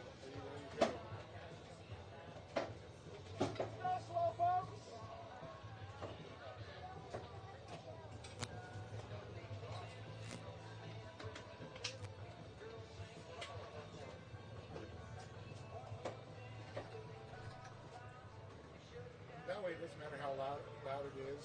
You know, when we're talking, we hear each other.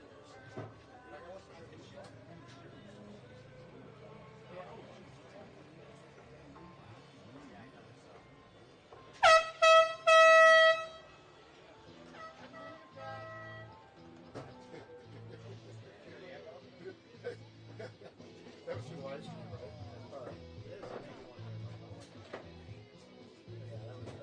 That's our delay. So that's with the zero latency. So it's still something. Yeah. But that was only this. All right, once again, looks like we got race number 1, moto number 2 down online. And this is the way they finished earlier today. I believe it's about number 41, Tristan Bieber, who was our race winner. This is the junior ski in the 12 lights class. We got Javier Falcone, 106. Boat number 33, Cash McClure. Boat number 405, Christian Bain. I'm pretty sure that McClure took the win, but we've got Hebert up here in first, at least on this paperwork.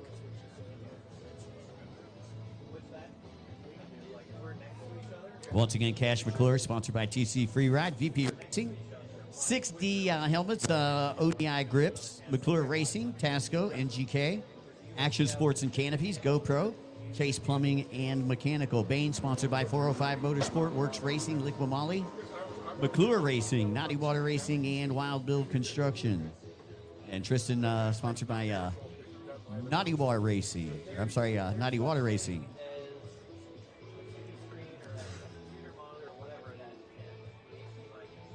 All right, so it looks like we're just about locked up, ready to rock and roll here. Second half of the day, we got 8 more races for everybody out there. Hope everybody enjoyed the lunch break. Some great food, some great barbecue back there in the back. Awesome stuff. Once again, just as a reminder to all of our racers, after your final moto, make sure that you come up to safety inspection. The safety inspection tent's located right here on stall number 1 of the launch ramp. Stop on back here. We'll take your GPS from you and check out your boat. Make sure that it is technically inspected.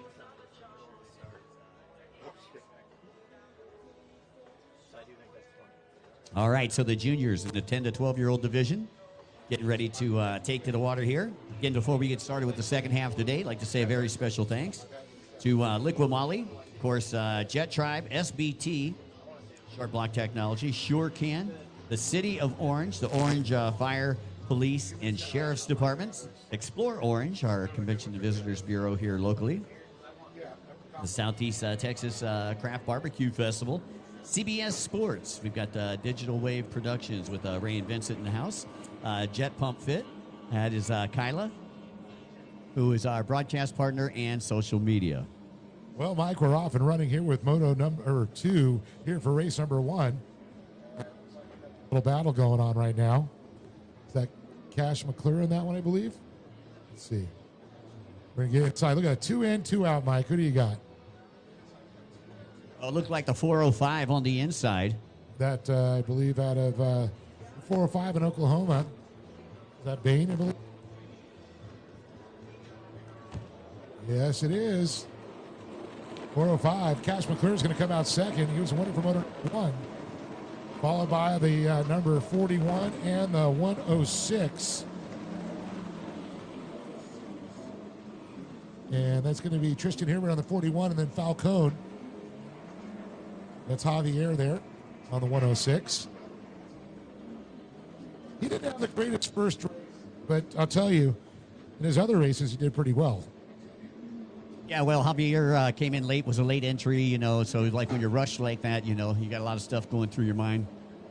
But he is out here and looking good in moto number 2. Once again, about 5 minutes, 30 seconds left on the clock here.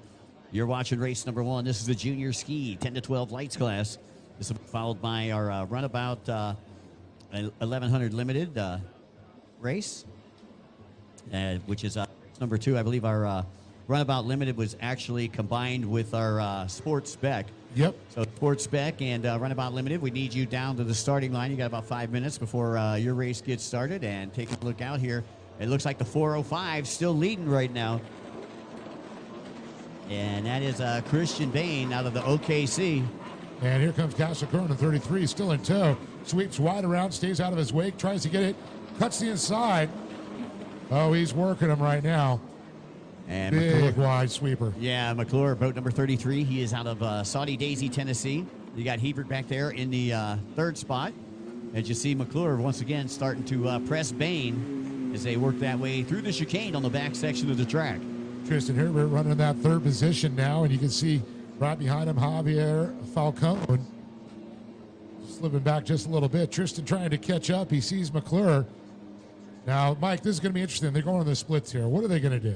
Well, it looks like McClure going to go to the outside. Bain going to go to the inside as they split tracks. And again, this is a great place to pass on the track for all of you first-time spectators out there. Again, Bain on the inside on boat number 405. And look at this, McClure coming from the outside. He's going to have the drive as they come down the front straightaway. It's going to be a drag race. And look at Bain trying to steal that line away. And nothing doing as McClure just sticks it in there. Bain has a slight bobble there, and that's going to give McClure a little bit of breathing room as McClure moves into the lead. That's right. He got caught up in that wake just a little bit. So McClure now. Bain followed by Tristan Hebert. And the 106, Javier Falcone there. These are all two-stroke Superjets. They run a 701 motor. And these are lights classes. So this is what we're referring to, a lighter, smaller motor, 2 strokes. You can actually even run an 800 Kawasaki in this class too. But the Superjet seems to be the ticket, Mike. Yeah, Superjets. Yamaha always building a reliable product for many, many years. You know, the old Yamaha 701 engine, man, that's the one I remember the most, man. Those things were like bulletproof. Oh, I know. You know, when we race a lot, not in just brackish water like we got here on the Sabine River, but we race in the surf a lot, and you get the salt and mixed with those 2-stroke motors. They normally don't run as well, but Yamaha was the most reliable throughout the 90s. Yep. Well, one thing I learned, dielectric grease. Yeah, right? Exactly. And WD, lots of WD. Yep, yeah, fog that motor. All right, McClure starting to stretch out that lead right now with just about 2 minutes and 35 seconds left on the clock. Christian Bain, but look at this, not far back, Tristan Herbert. Tristan already doing a little stretch. He's a tall kid. He used to be a lot shorter a few years ago. He has grown a lot. He's getting tall. And, you know, you really got to get in squat. That's the biggest thing. Those legs are the shock absorbers. But it's like almost doing like a little, what do they call that? When they get down in that position where their knees spread out, the ballet dancers. Oh, yeah, that's that's not my cup of tea. Yeah, I know.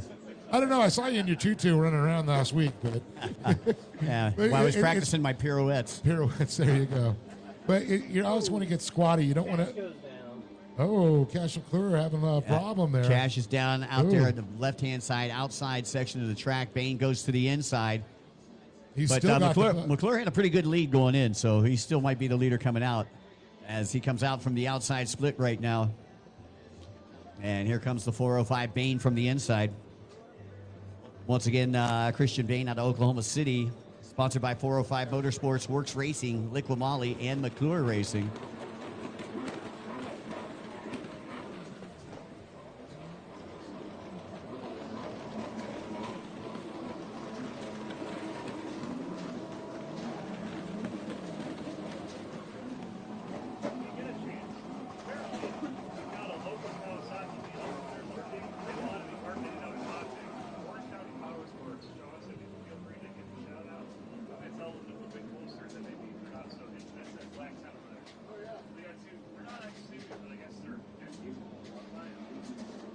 Hey, by the way, Dave, I'd like to say a very special thanks to our good friends here locally from Orange County Power Sports. The local Kawasaki dealer?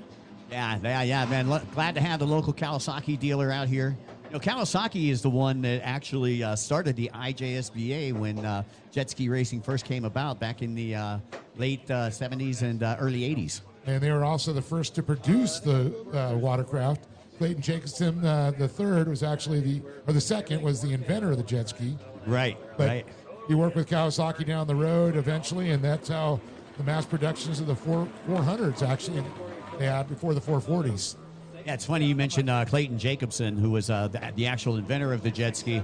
I just moved a couple of weeks ago, and I was going through some of my old stuff, and I found Clayton's book that he had signed for me called The Parker Strip. Yeah, that's where the jet ski was invented, Parker, Arizona. I got mine on the coffee table, my friend. But Christian Bain still holding out Tristan Hebert there. You see Javier Falcone back there, but he's running in fourth. But it's Cash McClure. It's the Cash McClure show right now. Well, yeah, I'll tell you, McClure up there, top left-hand side of the track. We'll see if he goes, yeah, he's going to go to the outside once again. Time has expired on the clock, and so the white flag will come out this next time around. Once again, race number 2, you should be down on the starting line. Race number 2, you should be down on the starting line, and that is our sports spec combined with the Runabout 1100 Limited. We've got one Runabout out there and a 4 or 5 spec boats as the white flag now comes out from McClure.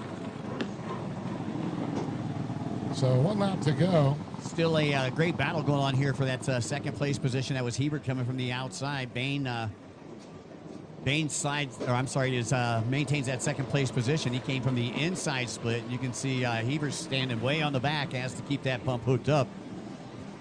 And again, if you would like to get out here and try this with us, well, hell, go on down to Orange County Power Sports and pick up yourself a Kawasaki. You too could be out there on the water with us on the Liqui-Moly Road to Havasu National Tour. Absolutely agree with that idea.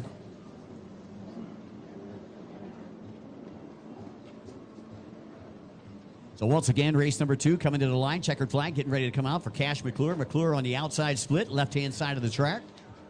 And drops down in that front straightaway. And he's got a straightaway and a slight chicane before he comes and grabs the checkered flag. So here comes McClure down the front straightaway. Out comes the checkered flag. And Terry Hebert, our flag man, gives Cash. Yeah, he's running a 109 to 112 a second, so you can see the difference in speed and time. You know, and it's funny how the lap times were a little quicker this morning. Well, you know, because, and the reason I say that, Dave, as Bain comes through in second, Hebert in third and takes a drink, a little water sample here. You might want to do that. And Falcone coming through in the fourth place position. Oh, yeah. What I was, my point that I was referring to is the water looks a lot more. It does. You know, and earlier they were turning in 55 to minute to lap times. And right there is a little bit slower. Let's see if the sports can do any better. We were also getting about a 15-mile-an-hour wind. It's dropped down to about 3 to 4 miles an hour. It's a lot calmer. Every once in a while, it gusts up to about 7. Oh, we had some angel tears fall during the lunch break, and I think that calmed it down a little bit, too.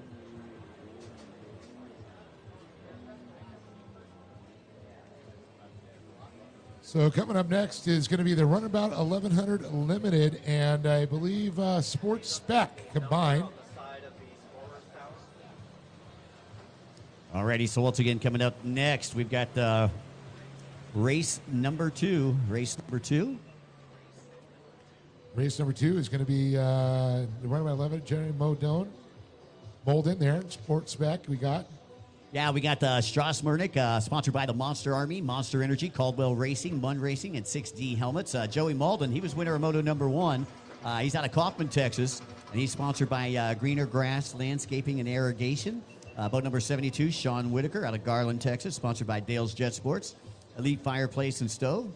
427 is Josh Bro, out of Netherlands, Texas, sponsored by Jerry Rig Racing. Shannon Watson on the 523. Riding top of Yamaha, sponsored by GSK Machining and Watcon.com, as well as Wax Racing Products. And rounding out the field, we got Javier Falcone. So that is your class here in race number 2.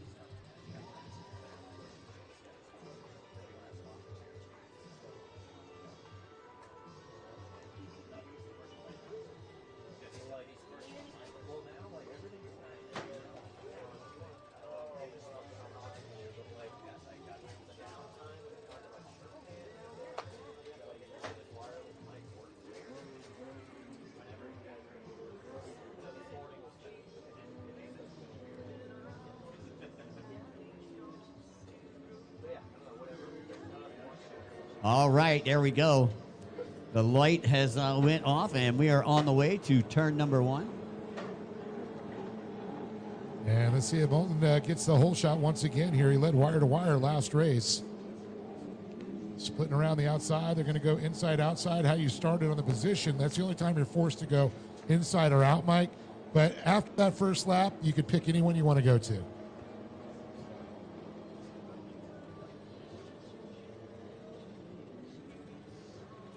All righty, here come your leaders down the front straightaway. And look at that. Your leader had to actually come back, went over that merge, but was able to get it under control.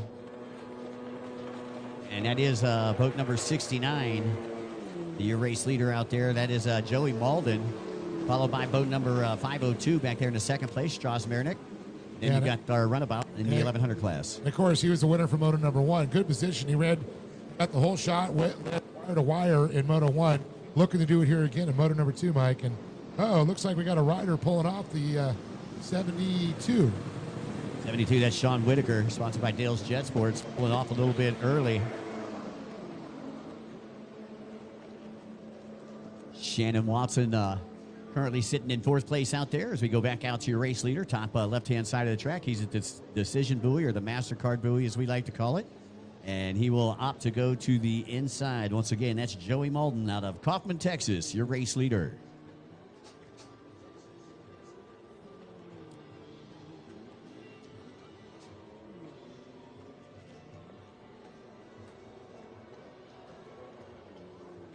All right, everybody onto the front straight now, coming around. Joey's going to come across the stripe one more time, knock another lap down, and more time off the clock here.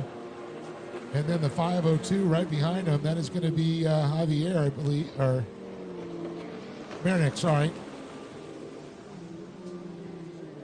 So Strauss sitting in second. He was second in motor number 1, so sitting in the same position. And then we're going to go back to Charles Stackhouse, who's on the runabout there, the 1100, the lone 1100 out there. That's what, a Yamaha EX. Yeah, you know those 1100 classes, the sport boats are featured in that, and the Yamaha EXs. No Sea-Doos showing up here this weekend. As far as in the sport class here, in the sports spec.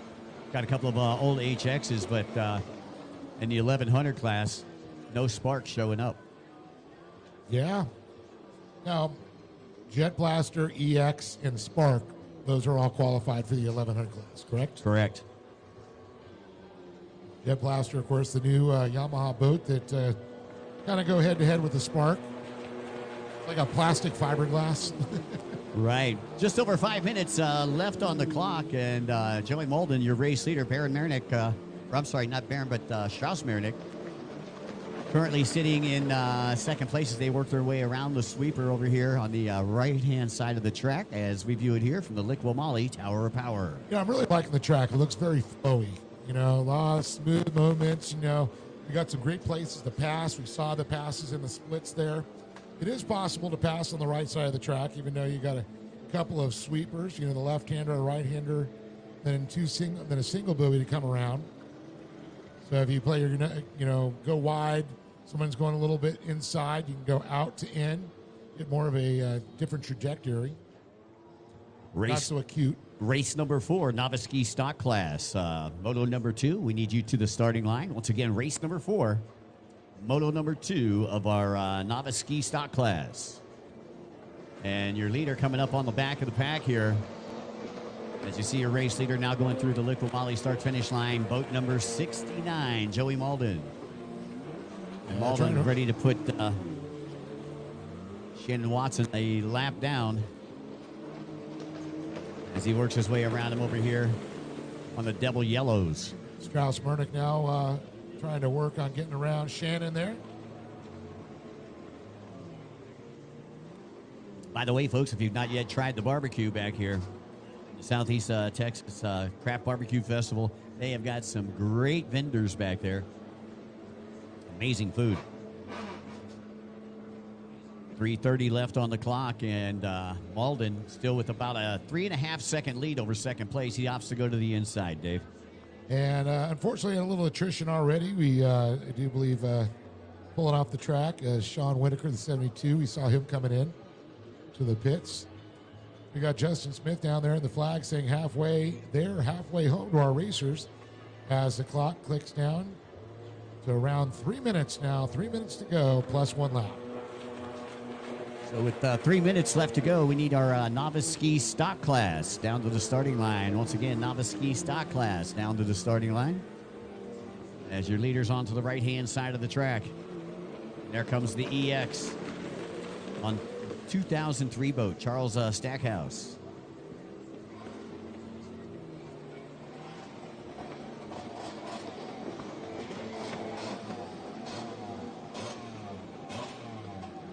Hey, by the way, Dave, you know, we're starting the Liqui Road to Havasu National Tour right here in Orange, Texas.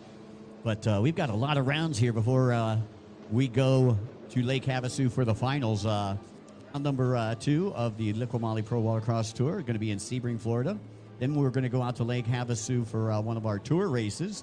We go to Paris, Texas, Lubbock, Texas, Grand Lake, Oklahoma, Avon Park, Florida, Sylvan Beach, New York, for East Coast Watercross round, and then back to Lake Havasu for our World Championships. So 9 more to go after this one. 9 more rounds. 10 rounds make up the distance here. Oh, yeah. By the way, I'd like to say a special thanks to our race directors today. Of course, Sean, Kevin Scott, and Justin Smith, who is out there on the flag stand. By the way, our national tour, where we were just talking about, 10 rounds. It's a 4-moto format each round for those of you who may be listening in on the live stream. We're only counting the top 4 finish positions to avoid the pressure of having to drive across the country. The final round will be the week before the World Finals, and that's going to be the tiebreaker round. So you can take a total of 5 rounds towards the national championship points.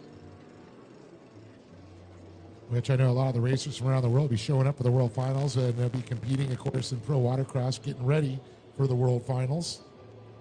All underneath the IJSBA. 45 seconds left on the clock here. So the time's starting to tick away, but no issues for Joey Malden. Malden still leading Strauss around the track right now. We're looking at about a minute 7 to a minute 8 for our racers right now. So your race leader will probably be getting the white flag the next time around. Yeah, Strauss-Minnick actually had a second faster than our leader right now, so that's pretty impressive. He knocked a second off of Joey, but he needs to knock a couple more seconds off there to be up there to be in the battle. Pretty soon he'll have 1 lap to do it. That white flag will come out this next time by. Once again, I'd like to give a big shout out to David Speedy Cabrera from Cabrera Motorsports, one of our great sponsors here. Where is David? Yeah, I think that he is actually had something that he had to take care of this weekend, but we're going to see him on most of the tour. Good. He was at the. Always fun. Speedy's always a great guy to watch. He was at the Winter Series, did very well in the GP class. Malden getting the white flag. Mirnick with the white flag. Those are your top 2 coming up to the back of the pack here. So once again, 1 more lap to go, and we're going to need the novice ski stock class 1500 division down to the starting line.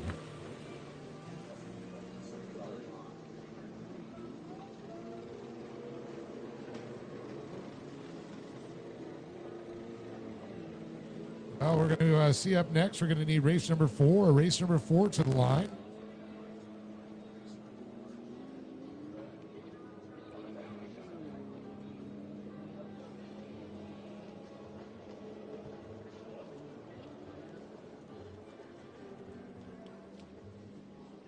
Joey Malden now on the outside split coming around. Actually, take it back. It was on the inside split. Here we go. Look at this. A big run to the checkered flag, but it's going to be Joey Malden, but not far off his heels. It's going to be Strauss-Minnick. So Malden Murnick coming in 1 and 2 right now. Third place looks like it's going to be our 1100 boat, Charles Stackhouse. He's working his way down the front straightaway and through the checkered flag.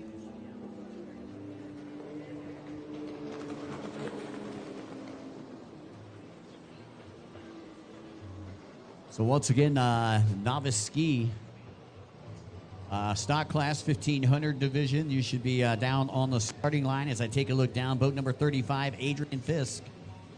Boat number 5 is going to be Thomas Lambert. 41 is going to be Tristan Hebert. And again, while we have the opportunity, I'd like to say a very special thanks to Commander Industries, the city of Norman, Oklahoma. Go Lake Havasu. Visit Paris, Texas. Visit Sebring. Buffalo Springs Lake in Lubbock, Texas. A very special thanks here to Explore Orange here locally. We did some of that yesterday. Yeah, we did. We went to a lot of local places yesterday. Had all kind of fun. Did all kind of shopping. Found a great restaurant in town.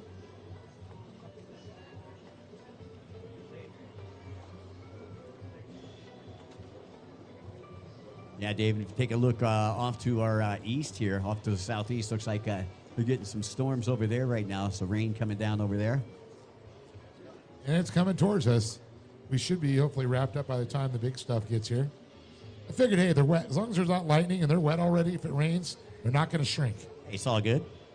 Hey, by the way, don't forget to get in the Young Guns 50-50 raffle. You can buy tickets over here at the Pro Watercross compound, located just to the left of the Liqui-Moly Tower of Power. And while you're over there, you can pick up yourself some event merchandise. If you'd like an event shirt, we've got event shirts on sale. We've got hoodies, we've got hats, we've got all kinds of cool stuff down there. Dave, they even got a $5 holler barrel. You know, you can get old T-shirts from the 2024 series. Oh, that's cool. And then they've got the new Pro Watercross merch, which is also very cool. All right, I hear our director out on the water. Kevin Scott says, okay, we are ready to go down here. So 3 riders here in the novice ski stock 1500 class. 8 minutes plus a lap here in race number 4. Once again, it's 8 minutes plus a lap.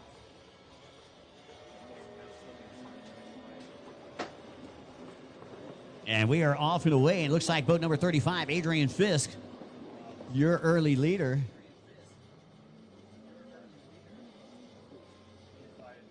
Oh, and Fisk not going the right way. Has to go all the way back out, pick up the red tetrahedron before he comes back to the inside.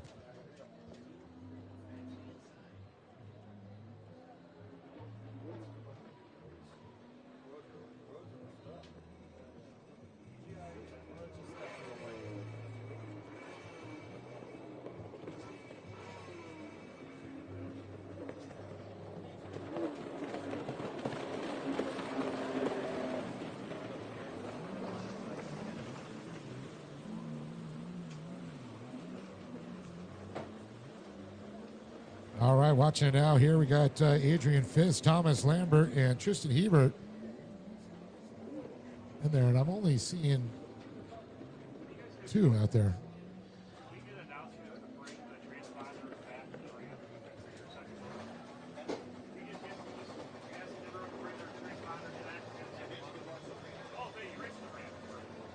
Hey, once again, after your second motos today, racers, make sure you bring you and your boat over to the ramp for your final technical inspection. Going to be going on right here beside the Liqui-Moly Tower of Power, and they need to pick up your transponders as well. Well, Adrian Fisk currently leading this one over Thomas Lambert. Or this is Ski Novice Stock 1500. This is something you can go right over to the Orange Power Sports and buy one of these. They're what? Stock boats, 1500. Yeah, Kawasaki. Yeah, Kawasaki 1500s. You can pick one up at Orange County Power Sports. Located here locally. Glad to have Orange County Power Sports in the house with us today. And glad all my friends out there could make it to Orange, Texas this weekend. Great festival to be a part of here as a part of the Liqui-Moly Road to Havasu National Tour. Your race leader up there at the MasterCard buoy, he makes his decision, and he goes to the outside split. Once again, for those of you folks just rolling up, I'd like to welcome you out to round number 1 of the Liquid Molly Road to Havasu National Tour. Take a look over here on the left-hand side of the track for you first-time spectators, and it kind of looks like somebody threw up Skittles, but that's not the case. What happened was the blue buoys over there, the tetrahedrons, the triangular-shaped buoys, that is our inside split, and then the cylindrical SBT buoys are the outside split, the red and yellow buoys. So just so you know, we got a split section over there. Great place to make a pass if you're a racer and you're following the leader. That's right. Once again, left on red, right on yellow. And you'll see that the double cans, we call them, are buoys. They are a little bit far more for a sweeping, larger turn, where you can go a little sharper into a single buoy and, battle it out there. It's just different setup for like a bigger, wider corner or a tighter corner. I mean, there's lots of water around. You can go as wide as you want, but that doesn't behoove you to win a race. That's right. Hey, by the way, we're going to need race number 5. That is our amateur ski 4-stroke lights class. Amateur ski 4-stroke lights, please report to the starting line. 4 minutes, 15 seconds left in race number 4 here. Once again, for you race fans out there, 8 total races here in the afternoon session. We're going through our second motos.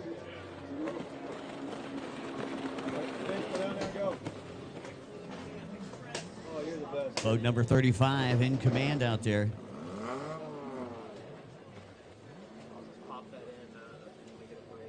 That is Adrian Fisk. Fisk a winner in moto number 1. Thomas Lambert still in second. Lambert coming to us from the Volunteer State. That's right, coming all the way down from Tennessee Johnson yep. City. 5 and 8. Lives in the Tri-Cities area. Of course, Tri-Cities in Tennessee is... you got Bristol, you got Kingsport, and you got Johnson City. Actually raced up there about a year and a half ago.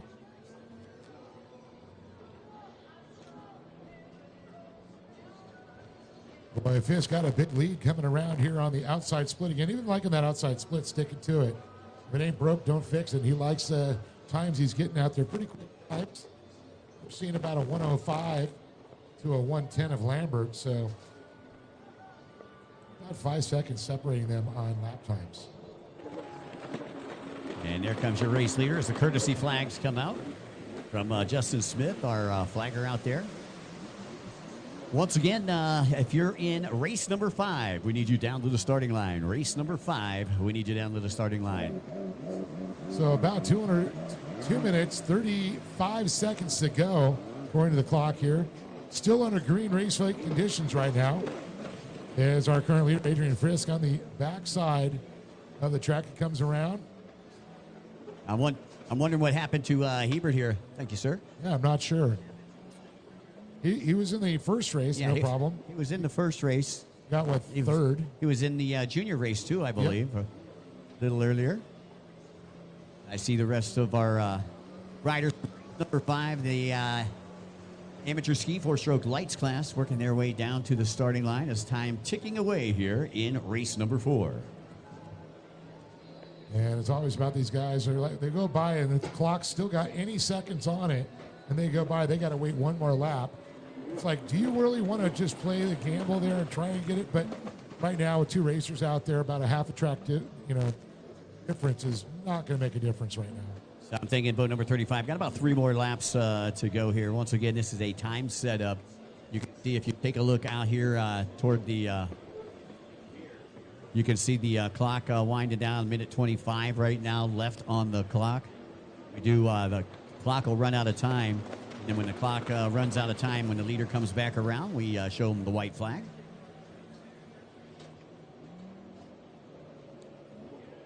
So Fisk now moving on the left side of the track to go around, as you call the MasterCard buoy out there. Make decision. He is stuck to the outside, and that's his story, and he's sticking to it. That's it. By the way, for all you race fans out there, if you like what you're seeing out here today, make sure you pick up your phone and phone a friend, because we're going to be doing it all again tomorrow as well. Still got about 4 more races to go today, but again, if you've got some friends that maybe they didn't know this was happening out here, give them a shout, let them know we're going to be here, and we're going to be doing it all again tomorrow. as a part of the Liqui Road to Havasu National Tour. Well, now 30 seconds left on the clock as Fisk goes by. Next time, he will receive the white flag. No way he can make it there in 30 seconds. I can guarantee you that. We've been seeing about minute 7, minute 8 out of second place, where Fisk has been averaging about 105 consistently. And here comes Lambert through the Liqui start-finish line. Lambert actually came down to Florida and hung out with us for the 4 rounds of the Winter Series with East Coast Watercross and Naughty Water. Well, Mike, a little bit slower lap time around there for Fisk. He was about a 107. Lost about 2 seconds there, but same with Lambert. Lambert was a 113. All right, the white flag is out. And one more lap to go there for Fisk.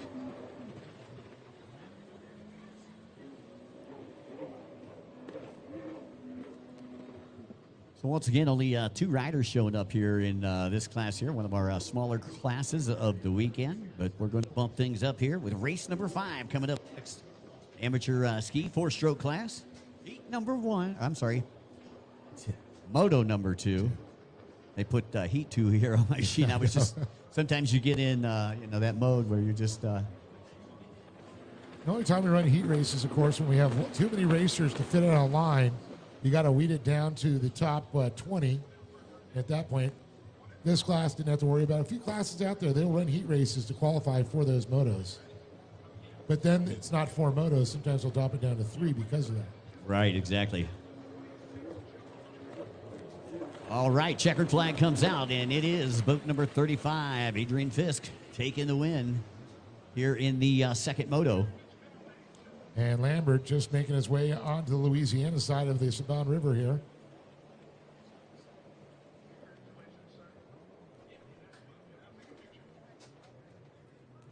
Sounds like they're having some kind of cook-off over there. We got an awesome Southeast Texas kind of craft beer, barbecue, vendors, music, everything. They're doing a jambalaya cook-off over there. Boy, I'll tell you, that sounds good. Yeah. Jambalaya and Texas, they go together. Oh. So once again, the checkered flag will be out here for Thomas Lambert, who will end up second in that novice ski class. And that's going to bring up the conclusion here to race number 4. Race number 5 on the line right now. Yeah, that's it. Race number 5 is down on the starting line. And on that starting line, we should have boat number 33, sponsored by TC Freeride, VP Racing, ODI Grips, McClure Racing, Tasco, NGK, Action Sports and Canopies, GoPro, Chase Plumbing and Mechanical. That is Cash McClure. And then next to him is going to be Javier Falcone on the number 106, coming to it from Quincy, Texas on the Yamaha. And then we got Baron Murnick on boat number 297. Baron coming all the way down from Minneapolis, Minnesota. He'll be riding atop of Yamaha. Sponsored by Monster Energy, Caldwell Racing, Commander Yamaha, Riva Racing, Blosian, Jet Tribe, Jet Trim, Dean Strong, 6D Helmets, Media, and J. Caldwell Pools. And follow him there, it's going to be the 405 coming to us all the way from Oklahoma City, Oklahoma. Riding his Yamaha, Christian Bain. Riding for 405 Motorsports, Works Racing, Liquid Molly, McClure Racing, Naughty Water Racing, and Wild Bill Construction. All right, rounding out the field, we got boat number 710, Kyla DeRoger, one of our broadcast partners. And DeRoger doing very well that last race. Let's see if how the Pink Lady can fare here in this one. Or the Pink Lady because of her pink Jet Pilot wetsuit.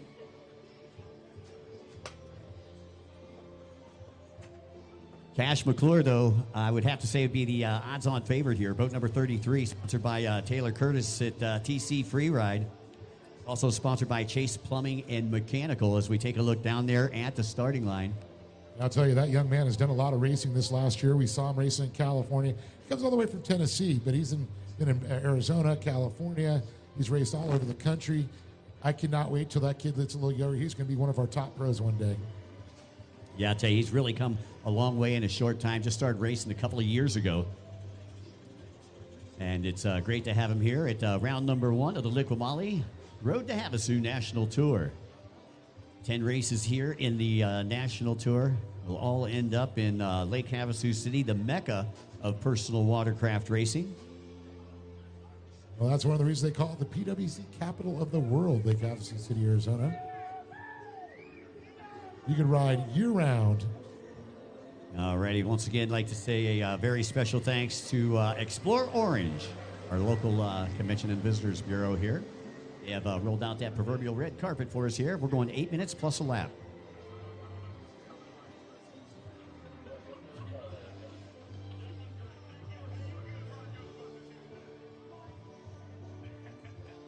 Well, waiting for the clock to get started here, waiting for the green light, waiting for the horn to sound. And it looks like McClure going to be starting all the way from the inside. Actually going to have pole position. We're on the right side this weekend. Looks like boat number 405 getting a good jump out of the gate. That is Christian Bain out of the OKC. That's right, riding for 405 Motorsports in Works Racing.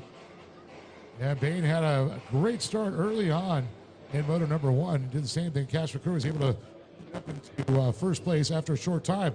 And speaking of Cash McClure, is that Cash that just went down? No, that's Cash on the inside. He's your leader on the inside. Merritt. And then you got Bain on the outside as they get ready to drop into that front straightaway. And here comes McClure. It's going to be McClure with the hole shot. Great jump. That's good. An awesome run there for that young man. Look at him just shoot out that fast. Able to steal that whole shot away from the 405 of Christian Bain. And right behind him is going to be Javier Falcone there on the 106. Big battle going on for 4th right there. And look at DeRozier actually moving up into that 4th spot. Yeah, Kyla doing a great job. He actually got shuffled back there. And it looks like after he went down, Mernick able to get back up on the ski and knock off another position. Very frustrating. And Mernick normally riding a runabout. This is the first time I've seen him on a stand-up ski at a closed course race. So very cool to see that young man. Doing some crossover training. We got a boat off power. Is that the 405? Yeah, that is boat number 405 that is down Bain. As the marshals go over to 10 to Bain, Cash McClure just extending that lead, and you can see the distance between he and second place as we take a look over onto the left-hand side of the track. And I tell you, Christian Bain would have been one to definitely reckon with him out there to fight for that battle. But Cash McClure all out front by himself here. Now it's just don't make any mistakes. Now, we did see in the first race today, he did go down on the outside, but luckily his lead was big enough. He was able to get his boat, get back and going again. Falcone advances up into that second place with Bain going down. And here comes Mernick. Mernick with a pole in the water trying to reel in Falcone as they head onto the bottom right-hand side of the track. Mernick looking good on that wrap on that ski. These are all the 4-stroke Yamahas. Run a 1049 cc motor. And on 710, getting deep in the tray right there as she works her way through the chicanes over here on the right-hand side of the track. You know what's really cool? I've watched Kyla for many years. I know her dad very well. They come from the off-road industry, motorcycles, mainly. But Kyla has done so well, but she really excels on a 550 in the vintage class. Really does well. And of course, with the new fitness business, that proves how well you can do. You're riding a stand-up out there, you got to be in shape. And it was great watching this morning before the riders meeting. She had everybody stretching down here. She had like a yoga class with all the riders before the riders meeting. Pretty cool stuff. It was nice to see you do the Lotus, Mike. Just saying. Yeah, right? As Cash McClure, again, starting to extend that lead, Dave. Yeah, McClure looking very smooth. Now, if you're watching him right now, you can see him switching his feet. For the right turns, the right foot goes forward. The left turns, left foot goes forward. You watch a lot of these riders will do that. You want your backside of the buoys. Now, a lot of riders over the past, in the years past, didn't switch their feet. It's become a thing now, especially with the speeds to do it. Oh, good news. I believe the 405 was trying to get back on the water, but looks like there's something with the boat. He's going to pull back around again. Yeah, they pulled into the pits, spun some wrenches real quick. Unfortunately, it looks like he's pulling back into the pits. McClure right now with about a 7.5-second gap over second place. And second place is still Falcone. Let's take a look right now. I can tell you exactly what their lap times are. So Cash McClure did a 109. Javier Falcone did a 112.1. And Baron Murnick, I mean, wow. Talk about close. A 112.4. 4/10. Yeah, tight competition here in this amateur ski 4-stroke lights class. Courtesy flags come up from Justin Smith, our flagger, down there on the pier. And again, that battle's still going on here for second place. Well, I'm looking at the times here. Last lap around before was 105 McClure. This next time is 109. Do you think he's backed it off just a little bit, saying, I got a good lead, don't want to push, don't want to make mistakes, put an autopilot, and this is a good time. He can look now, he'll look to his left, he just did. He saw his competition, he knew he's got a healthy lead. Now it's just stay upright in the ski. Yeah, you know, and with that size of a lead right there, he knows that he's racing again tomorrow against 4 motos, our format here. We're going 4 motos for the weekend. It's not 2 motos today, 2 motos tomorrow, and we give a winner today. It's 4 motos for the whole weekend, for those of you. Well, McClure now on the outside splits once again. He's going to come on to that front section here. It's got a little bit of a bend here to see the checkered flag. Kind of like that. It's not a super long straightaway in the front. Kind of an elbow. Well, we're closing on 2 minutes and 35 seconds left to go as McClure switches feet as he works his way down the front straightaway. I'm going to say there's probably 4 more laps. If he stays the 109, he's going to get probably 3 before he sees the white flag. And McClure, the champion with the races that we just had down in Florida, the Winter Series, took a win in this class. McClure having a good start to his season. And I know Cash did very well in the Best of the West series out west that does a conjunction with an overall championship with Naughty Water, which now East Coast Watercross, Pro Watercross, the Best of the West series, all one big happy family now. That's it. You know, 405, Bain getting back out onto the water, so he came back into the pits, twice already in this race here. You know, he's still going to be, chance to be in the top 5, if he gets out there, but I think Kyla's been very, very steady out there. And, one of the things there is all about points and being consistent. Because you don't know what. Cash could have a problem tomorrow, mechanical, anything can happen. I'm not saying it is. Yeah. But this is racing. When you think you got it figured out, there's a monkey that will throw a wrench in it for you. All right, DeRozier holding on to that 4th place position, and Cash trying to put her a lap down. I'm not sure he's going to be able to do that with 1:15 left on the clock before we see the white flag. Ooh, if he ran a 1:12 last time around, he might actually get another lap like I was talking to. It was like 4 laps from what I talked about getting around. And best race out there right now is between Falcone on boat number 106 and 297, Baron Murnick, as they work their way onto the bottom right-hand side of the track. And Murnick trying to reel in Falcone. Falcone riding pretty steady Eddie out there.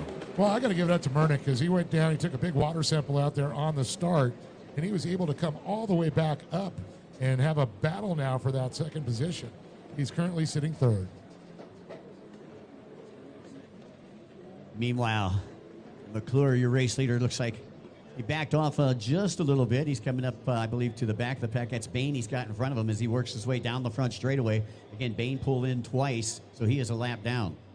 And that's DeRozier that McClure is chasing now. DeRozier's going to know. She's going to know he's there. She's going to go wide, give a wide berth to the leader to go around. So McClure is lapped up to 3rd place. Kyla is sponsored by Unlimited Wetsuits. Also, I believe, shirt can, gas cans. And I'm sure her dad, Joe Holler, has made a few carriers for her skis over the years, too. Only a 2.5-second gap between 2nd and 3rd. As again, it's Falcone maintaining that 2nd place position with Murnick trying to catch him. As time has expired here in this race, so the white flag will be coming out for McClure this next time around. And Christian Bain's going to make it by, so he's getting some laps. He'll get some points here to finish it out. It is a long season. If you're going for a championship, every point counts. If you're not out there, you can't be in it to win it. That's right. You don't have to win every battle to win the war. Exactly correct. Consistency builds championships. So here comes Cash McClure, the 33. The white flag will come out for this young man right here. Coming from Soda Daisy, Tennessee. So McClure on that last lap posting a 112.015, a 112.015 on the last lap. He ran a 109. It's one of his quicker laps. Oh, his fastest lap was 105. So he's lost about 6 seconds. So he's settling into a race pace that he feels comfortable with that lead. And again, the wind's starting to pick up here, providing some rougher conditions as we've got a seawall right here below us, so we're getting a lot of reverb off the seawall. I always call it the slap back. Because it will slap you right there as those waves come together, converge. They hit a convex point, and you just kind of like, whoop, where'd that one come from? Like a rogue wave. It's Cash McClure with only a couple more buoys to negotiate before this deal is in the books. And the checkered flag coming out right now as McClure makes the turn here and through the Liqui-Moly start-finish line. Congratulations to Cash McClure. Well, so far, that's a perfect score for that young man, the 33 on there. Christian Bain's going to come around. It's a couple laps down, but nevertheless, he did finish this, so he is going to get some points for this one. Now it's going to come down to Javier Falcone and, of course, Barron. Barron's been doing such a good job trying to catch up, especially after taking a water sample on the start. All right, here we come down the front straightaway. This is Falcone taking your second place position. Looks like Baron Mernick going to end up in your top three. Kyla DeRozier will be in fourth. Yeah, Kyla has had a good run out there. Like I said, she's a 550 racer. This is new to her getting on there. I think it's now her third race. Well, congratulations to Cash McClure, again riding for TC Free Ride, Taylor Curtis and Company out in Lake Havasu. Good job. Well, coming up next, we've got the Vintage 550 Open class, race number 6. 8 total races today, so we got 3 more to go. Been a nice day here. My first experience in Orange, Texas. It's a little blustery, but hey, I mean, we're used to being in the sunshine all the time. You're from California, I'm from Florida. I know. And it's this is actually kind of nice. It's kind of a break for us, Floridians and Californians. Well, you do get a little bit more weather in Florida. Those things blow really hard, hurricanes. we luckily miss those in California, but we get for it with the earthquakes. Well, I'll tell you what, I was going to say, yeah, you guys can have the earthquakes. We'll take the hurricanes. Did you actually hear that there was a big earthquake in Louisiana? Oh, was there? Just like last week. All right, looks like I'm hearing through the radio that we are ready to go down on the line. This is the Vintage 550 Open, photo number 2. For race number 6 and down online, sponsored by GTM Racing, we got boat number 4. That's Carly Harris. Carly will be joined by boat number 17, Shannon Watson, sponsored by GSK Machining, as well as Miller Cycle Shop, Naughty Water, Watcon.com, Wax Racing Products, and Speed Tech Performance. And then also we're going to have Ralph Henning, and no sponsors for that man. Boat number 66 is AJ Judas out of Bridge City. Ryan Grant's going to come to us from Magnolia, Texas, sponsored by Fly Racing and Rad Dad Racing. And Brian going to be on boat number 86. 427 is Josh Bro, who took the win in Moto number 1, sponsored by Jerry Rig Racing. I'll tell you, these vintage boats, you got to do a lot of jerry rigging sometimes. I was just going to say, that's the name of the game. Coming up next, we got the runabout class. Keep your eyes on boat number 193. That is Cooper Caldwell, who just diced the competition in Moto number 1. All right, here. Well, this is not a surprise. Front again. The 427 took the win early.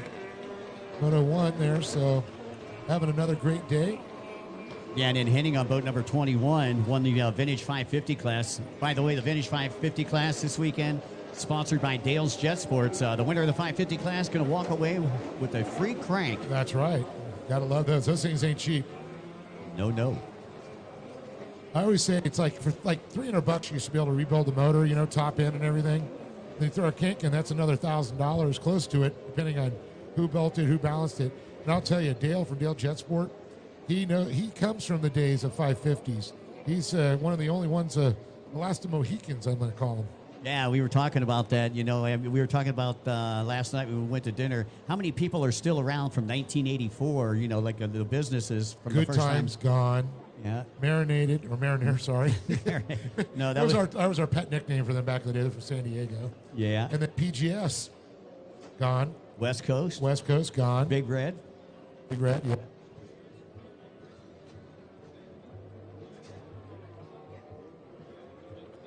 So once again, your leader out there. And this one working his way left to right, down front straightaway. Joshua. Yeah, Josh Bro on the 427. Henning still in second on boat number 21.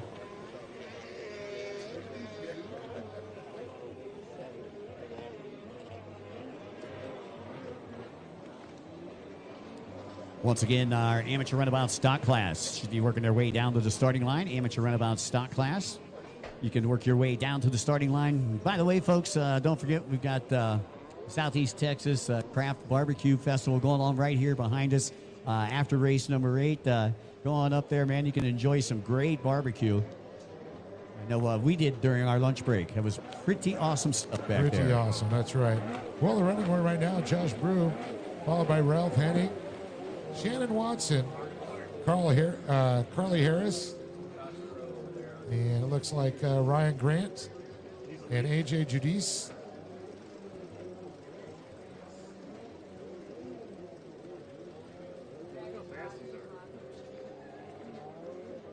Once again, folks, I'd like to say a very special thanks to our good friends from Liqui Moly, of course, Shorcan, SBT, our presenting sponsor, CJ and the crew down there. You can go to shopsbt.com. Also, special thanks to Tony Vo and Jet Tribe, another one of our presenting sponsors. Thanks to the City of Orange, Explore Orange. Of course, the Southeast Texas Craft Barbecue Festival right back here behind us, providing a built-in audience for us. That's right. And special thanks to Ray and Vincent from CBS Sports and Digital Wave Productions.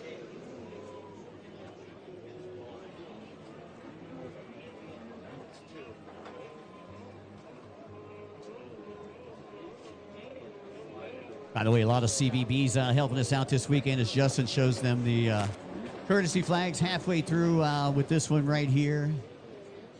About a minute 30 left on the clock. Going to a bunch of different cities this year. We got a lot of CVBs that are helping us out. Special thanks to the city of Norman, Oklahoma. Go Lake Havasu. Visit Paris, Texas. Visit Sebring. And Lubbock, Texas. And Buffalo Springs Lake. Again, just as a reminder, don't forget we do have our official merchandise booth. We've got all kinds of great merchandise down here from the Pro Watercross Tour, Naughty Water, and the East Coast Watercross Tour. That's located here at the Pro Watercross compound. Stop on down, get yourself a souvenir T-shirt. And while you're down there, get in the Young Guns 50-50 raffle. We'll be drawing for the winner tomorrow during the lunch break. Just saw Ryan Grant go by. There's the number 4 there. That's Carly Harris. And here comes Joshua, our current leader. He's going to start lapping a few right here. Joshua Brew.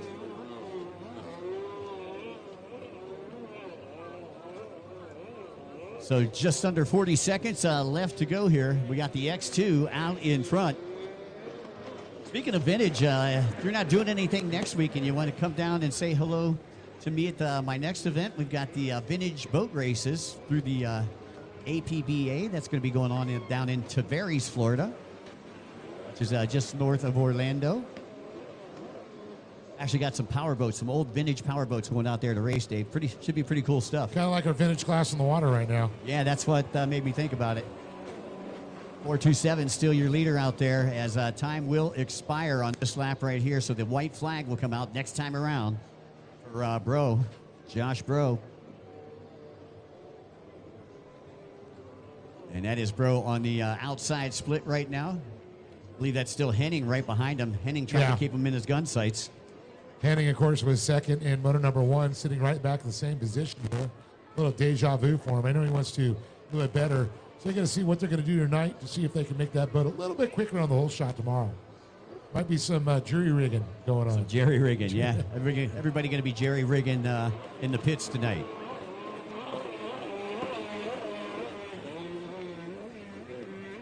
So once again, the white flag is out. As your race leader, Josh, the only one over here on the right-hand side of the track right now.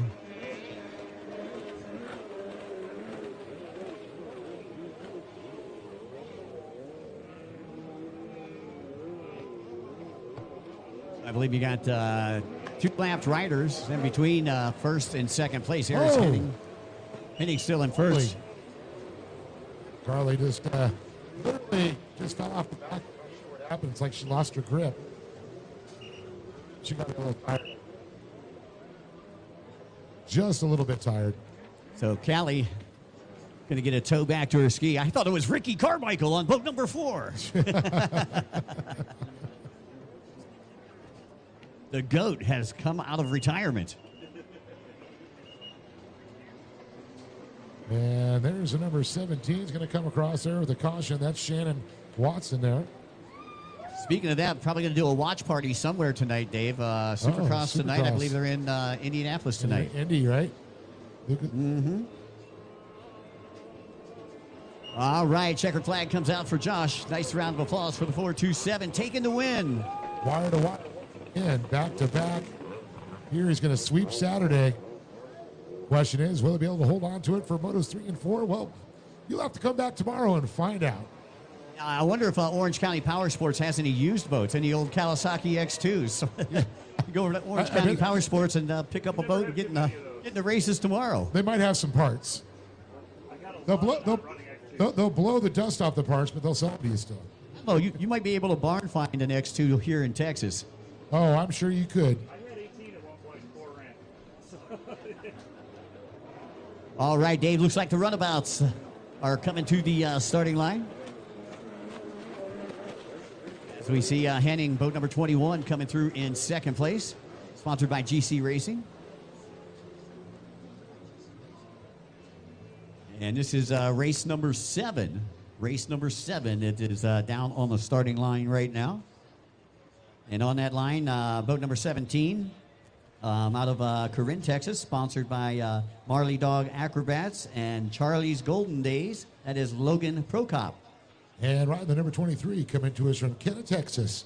Riding CD, riding for Vibe Performance Engineering, Casa Grande Royalty Company. It's James House. And on the Devil Nichols, we got Strauss Murnick out of Minneapolis, Minnesota. He'll be riding atop of Sea-Doo, sponsored by the Monster Energy Caldwell Racing Team, Mun Racing, Circus Media, Jet Tribe, Jet Trim, Dean Strong, Commander Industries, and Riva Racing.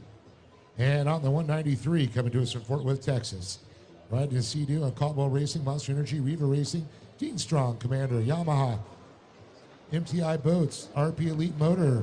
We got Marine, 16 Helmets, Jet Tribe, Jet Trim, Impros, Circus Media, Frozen One Ice Cream, and Caldwell Custom Pools. It's Cooper Caldwell. He's also sponsored by IneedAnotherSponsor.com. We got Kevin Quinn, boat number 316. He'll be giving the devotional tomorrow. He's out of Round Rock, Texas. He'll be riding atop of Yamaha, sponsored by Green Hulk Performance, Quinn Brother Construction, Austin Jet Skier, Wilderness Athlete, Shakely Nutrition Products, Woods County Cycle, Ski Dock Crossover Ministries, FCA Fellowship, and Christian Athletes. That is Kevin Quinn. And rounding out our field, he rides at 777. He's right out to the Cayman Islands, man. It is Leroy Whitmer for Dean Strong. BMC Racing, La Marine, Riva Racing, Caldwell Racing, Monster Energy Impros Unlimited, Jet Trim, and look at him go. Alrighty, we're going to take a look out there. Oh, Whitaker. It looks like Whitaker in front on the inside split. On the outside, it's Cooper Caldwell. And it looks like James House is right behind Whitaker on the inside there. And then, of course, it's going to be, Uh-oh. And look at this, going to be tight, a drag race down to that buoy right here before the start-finish line. Caldwell slams the door shut. Whitaker gets a little sideways as he goes through the start-finish line. James House going to be in that third position on the number 23.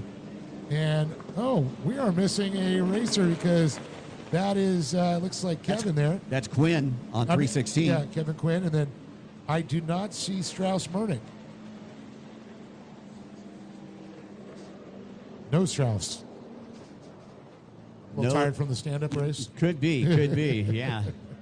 Takes a lot out of you. Meanwhile, Cooper Caldwell is your race leader over here on the left-hand side of the track. Under 9 minutes left to go. This was a 10 minutes plus one race. We got one more race left for you, and that's going to be the Pro Ski GP class. Fastest stand-up boats you're going to see all weekend long right here with the fastest riders on them. And here comes Caldwell. Caldwell, a 114. Leroy Whitaker comes across second there, 120. And James House, a 125.2. And then Kevin Quinn's going to be in fourth place as we see him coming down the front straight. Cooper Caldwell, a standout in endurance racing. And he does the amateur 200, is it? Or 300? He was doing the AM 300. I think he's moving up to the pro class this season.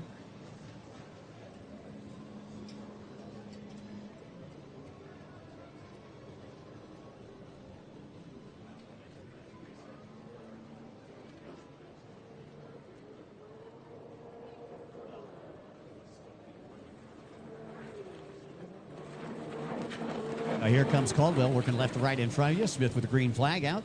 Course is clear, and here comes Leroy Whitaker out of the Cayman Islands.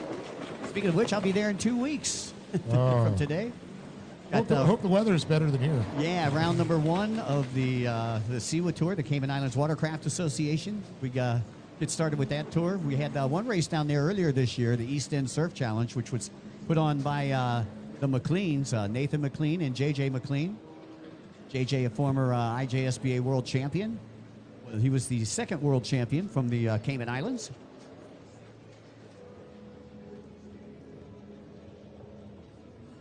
Who was the first?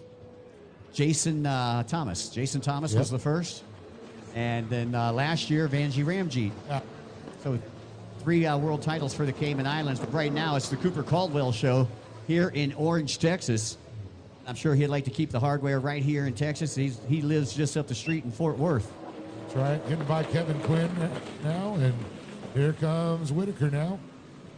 So Quinn a lap down now to your race leader, Caldwell, who is working his way along the back section of the track. House still in third place. So you got a back marker in between first and second right now. So 325 horsepower in these Sea-Doos that are out there. Yeah, and this is a stock class out here too. You can tell they're not that loud. But now the next race, you're going to hear the GP boats. And speaking of that, we're going to need our Pro Ski GP class. We need you down to the starting line once again. Pro Ski GP. We need you down to the starting line.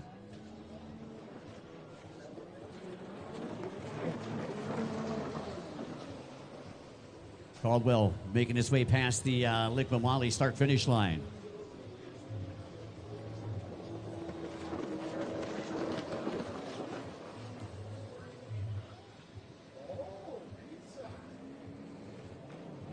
Well, you know, I just heard this is really cool. Any of our racers or staff haven't eaten. The city of Orange, Texas got us pizza. Oh, yeah? Oh, Mike's eyes just lit up when he heard pizza. Barbecue Where? for lunch and pizza for dinner? Oh, yeah. I may be moving here.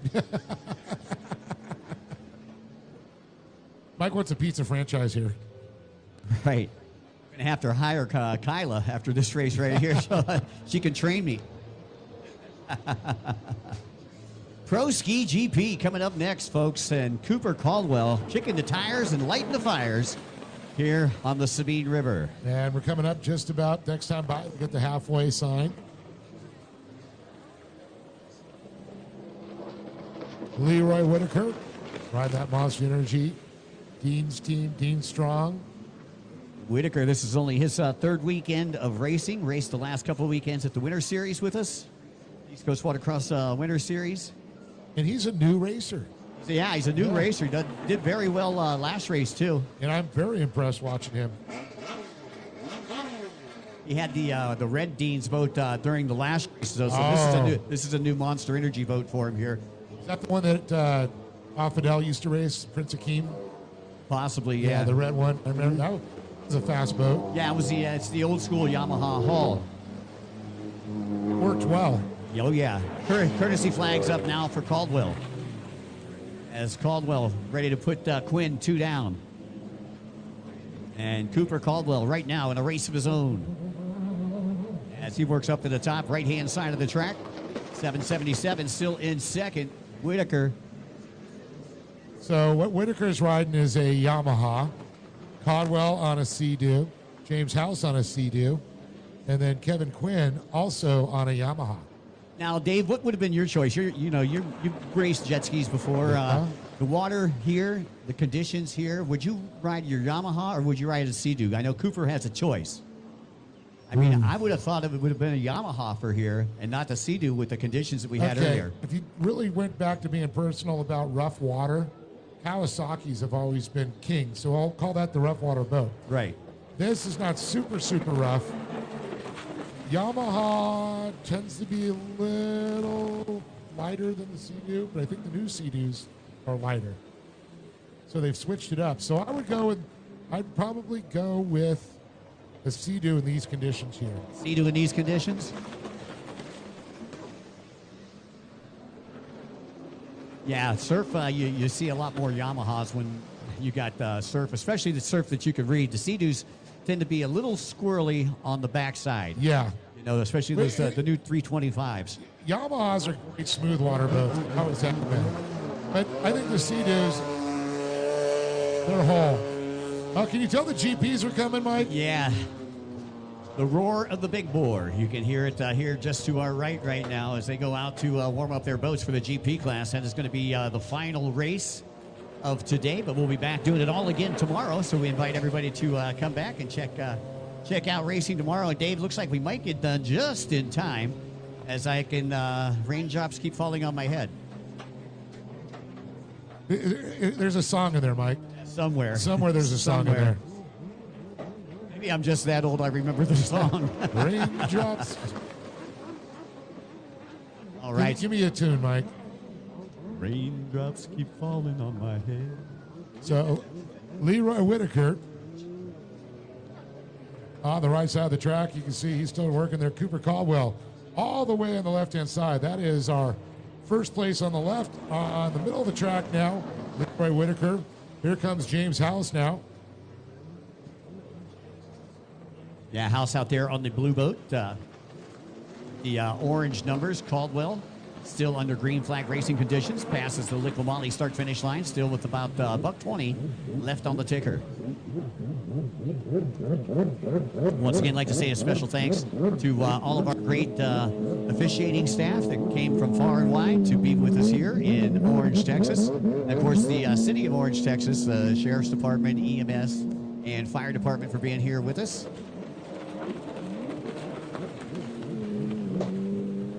Glad the fire department is here with us, Dave, because I think we need to get out the extinguisher because Caldwell is on fire out there right now. Oh, yeah, he is. Caldwell definitely doing a great job. He is just literally turning and burning as we go around to the left side of the track here, outside split. Second place, just exited the right side here. James House across the stripe here, working his way around that left-hander onto the right.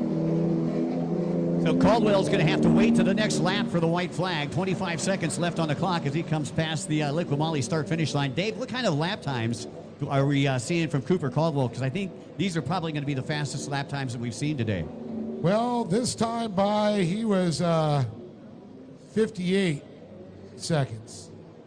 Second lap was his fastest, was 48. Wow. Wow is right. Yeah, so he's backed off the throttle a little bit. He's got about a half-lap lead over Leroy Whitaker. No reason to push the boat out. You just want to save the machine. Right, got 2 more motos tomorrow. And this is a stock class, so. Yeah, it's like when you bust one of these motors, it's like going to the mechanic after you blow your car up because it's the same motors. Right. All right, Justin Smith grabbing the white flag, a.k.a. the Hallelujah flag, because about this time in the race, you're looking up for that white flag, and you're saying, Hallelujah, only 1 more lap to go. Yes. The Hallelujah flag is out for Cooper Caldwell now. So Caldwell onto the right-hand side of the track. Once again, final race of the day, getting in the gate right now. Pro-Am Ski GP. Got to see what kind of lap times the GPs are turning in against these runabout stock boats. I bet they're going to be close. Pretty close. I think the runabout stock's going to be a little bit quicker still. Yeah, especially if it's Cooper Caldwell. Yes. Turning some great lap times out there. Whitaker, second place, coming through the Liqui-Moly start-finish line. We had a Quentin Bosch or a Coy Curtis or a Jake Pierce or man, they're rocket ships. Those guys. They'd be pretty close to these runabout times.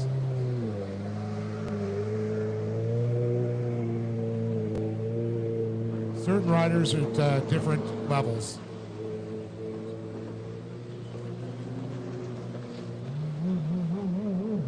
James Howells makes his way around the left-hander out to the right sweeper. And how about it for Cooper Caldwell? Once again, Cooper Caldwell sponsored by Monster Energy. Jay Caldwell Pools, Custom Pools, and part of the Monster Army. MTI Boats. MTI Boats, yes. Oh, yeah. Those are fun. Yes, they are. Got to see a couple of the MTIs race in the offshore races last year. Have you seen the DCVs? Daniel Chiramonte. 777 Whitaker coming through the start-finish line, also sponsored by Monster Energy. Glad to have Whitaker out here with us. And House going to round out your top three as he comes through the Liqui-Moly start-finish line.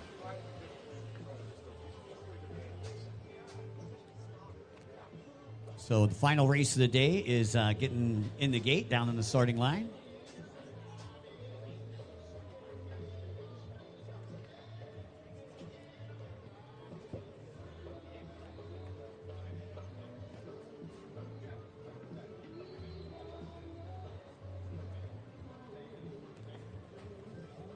All right, Kevin Quinn's going to come across the line here. The Preacher Man, Kevin Quinn.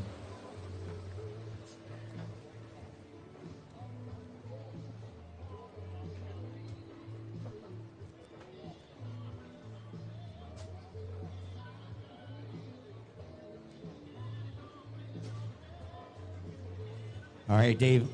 Jules Hopkins in the first race was very dominant, boat number 85 in this next ski GP class.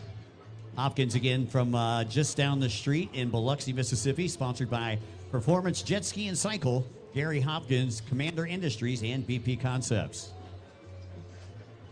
Braden Seven took a second place, and he is sponsored by the Commander Youth Program, Duncan Racing, Hot Slag, No Limits Metalworks, Jet Pilot, Emergency Money Racing, and Earthlight Technologies. We got Sean Dudek will be down there on boat number 114. And he'll be racing on his Commander boat, taking a third in moto number 1. Charles Gounchard will be down there on boat number 24. Boat number 5 is Thomas Lambert. Boat number 86, Ryan Grant. 187 is Derek Morosky. And rounding out your field, 297 is Baron Mernick. Now, did Morosky get his ski fixed? We did see it break. Is he on the line? Yes, he is on the line. I seen him going out to warm up. Got the yellow 187 number there. And look at Hopkins there on boat number 85, like a rock out of a slingshot. Now, Hopkins is also a bye-bye at this point as he gets out front. He's going to go to the inside splits. Now, remember, on the start, you are delegated to the inside or the outside, depending on your position.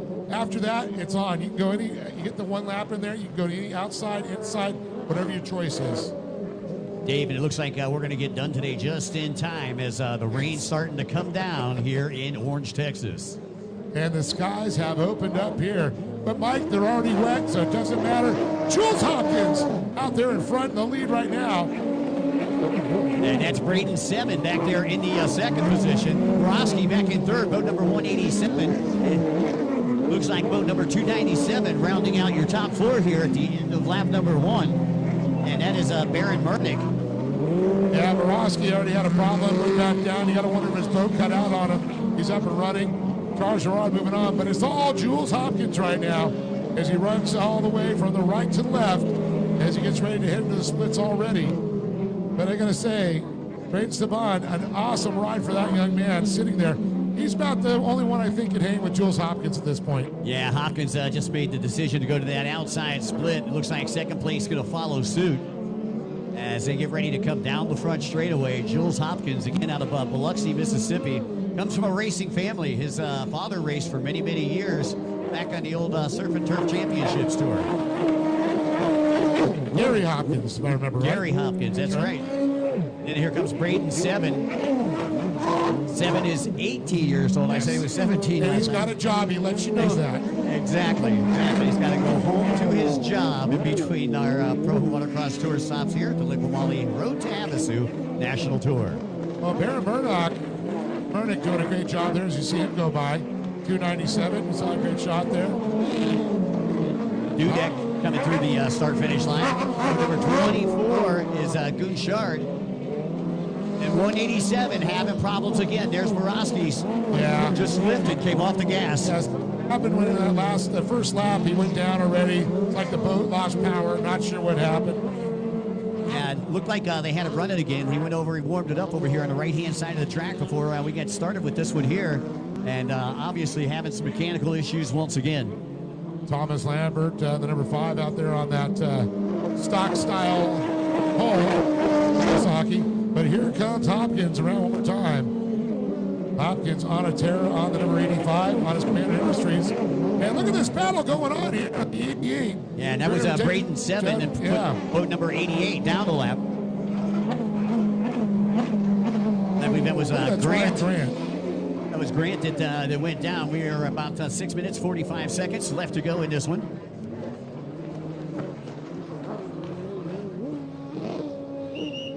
Yeah, this is usually reeds on the other side. It absorbs the shock of like the waves, but with the reverb, this here that we have in front of us really gives it that shock going back and forth, and it carries. It's like a shock wave. Yeah, lots of reverb coming off of the seawall here, but it hasn't bothered your race leader, Hopkins. Hopkins coming up to the back of the pack right now as he gets ready to put a couple of riders a lap down. See Hopkins now coming through the Liqui start-finish line. I think Lambert heard him coming and said, "Hey, I'm just gonna lay it over here." Yeah, and it looks like Lambert took a little water sample there coming off the straight as Hopkins goes blowing by him. I wonder if Hopkins scared him. That's what I'm saying. You know, that boat is so loud that Hopkins is on right there. Seven still in the second place position out there. Once again, Braden Seven all the way from Ellington, Connecticut, riding atop a Commander boat. Rides for Steve Webster and company out there in Arizona. Commander Industries, great family, the Websters. Another racing family. We've got a lot of those racing families all over the U.S. and around the globe.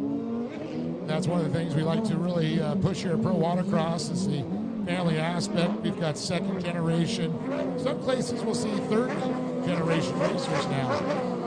Yeah, you know, it really is, this sport here, personal watercraft racing, has really become a family sport. Yeah, I agree. You see a lot of families, you know, where dad's spinning the wrenches, juniors out there racing, mom's making the sandwiches, and the daughter's on the one wheel riding around in the pits. Now here comes Hopkins one more time. Make a pass now on the 86 machine of Ryan Grant. I'll tell you, I'm pretty impressed with Seven right now. Seven has kept Hopkins in his gun sights. What kind of lap times are we looking at here? That's what I was just going Hopkins? to talk about. Jules Hopkins running a 59 seconds, 59.7 as fast as he's averaging 107. Saban, 106. He's only about a second off. All right, so it looks like we got a rider down. As I see the yellow flags out, I believe that might be Ryan Grant, who's going to be pulling in early over here on the right-hand side of the track. As we've got 4 minutes, 5 seconds left on the clock. Mike's pointing this out. Top 3 boats right now, all Commander Industries. Pretty impressive. I bet Webster's smiling as he's watching the Liqui broadcast right now.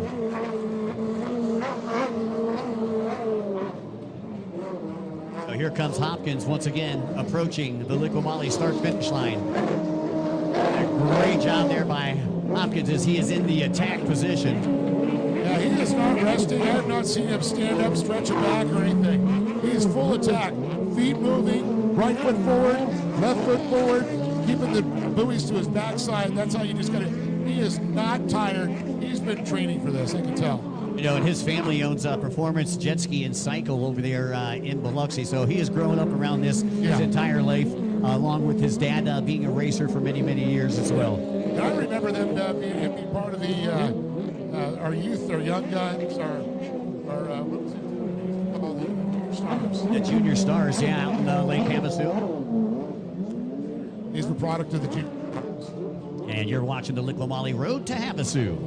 Round number 1 here of the National Tour, and it has been the Jules Hopkins Show here in the Pro Ski GP class. Yeah, as we see the 35 go by there. Seeing Sean Dudek out there on the 114 as Hopkins goes flying by Charles Gerard on the 24. Well, 2.5 minutes for Hopkins as he works his way onto the right-hand side of the track. Now he's got a back marker in between he and 7 on boat number 730 out there. And 7 again sponsored by Casey's Cafe, Global Technologies, Wetworks, Champion Power Sports, the Hot Slag Company, and No Limits. Wow, yeah. That's a good stack. Sean Dudek's going to come by on the 114 now on his Commander Industries. Sean just recently, I believe, had a neck surgery and had some issues. Former pro motocross racer. He's put his body through abuse, but great to see him out riding the stand-up again. Yeah, you know, I talked to Sean right before the Winter Series because he actually went out and raced in the Winter Series a couple of weeks ago, and he hadn't been cleared yet to go racing. Well, no, I just speaking of the passion that it takes, you know, to come out here and race. You know, you just got that bug, and you don't want to ever give up. No, never give up, never surrender. That's it. Hopkins, another pass back by the Liqui start-finish line. I do believe he's going to get another lap it before that clock expires. He's going to get probably white flag next time around. Well, not get white flag next time around. I think 3 more laps is my prediction. Yeah, exactly. That would be my prediction as well. 187 lifting again down the front straightaway. Gounchard goes past on boat number 24. As the wind starts to pick up here and the rain starts to come down. Pro Ski GP class out there right now, and Jules Hopkins out of Biloxi, Mississippi is your race leader, and went wire to wire in Moto number 1. Let's see if he can do it again here in Moto number 2. He's got about 40 seconds and a white flag lap. Yep, he is definitely not going to see the white flag around. He is moving, hauling the mail too quick.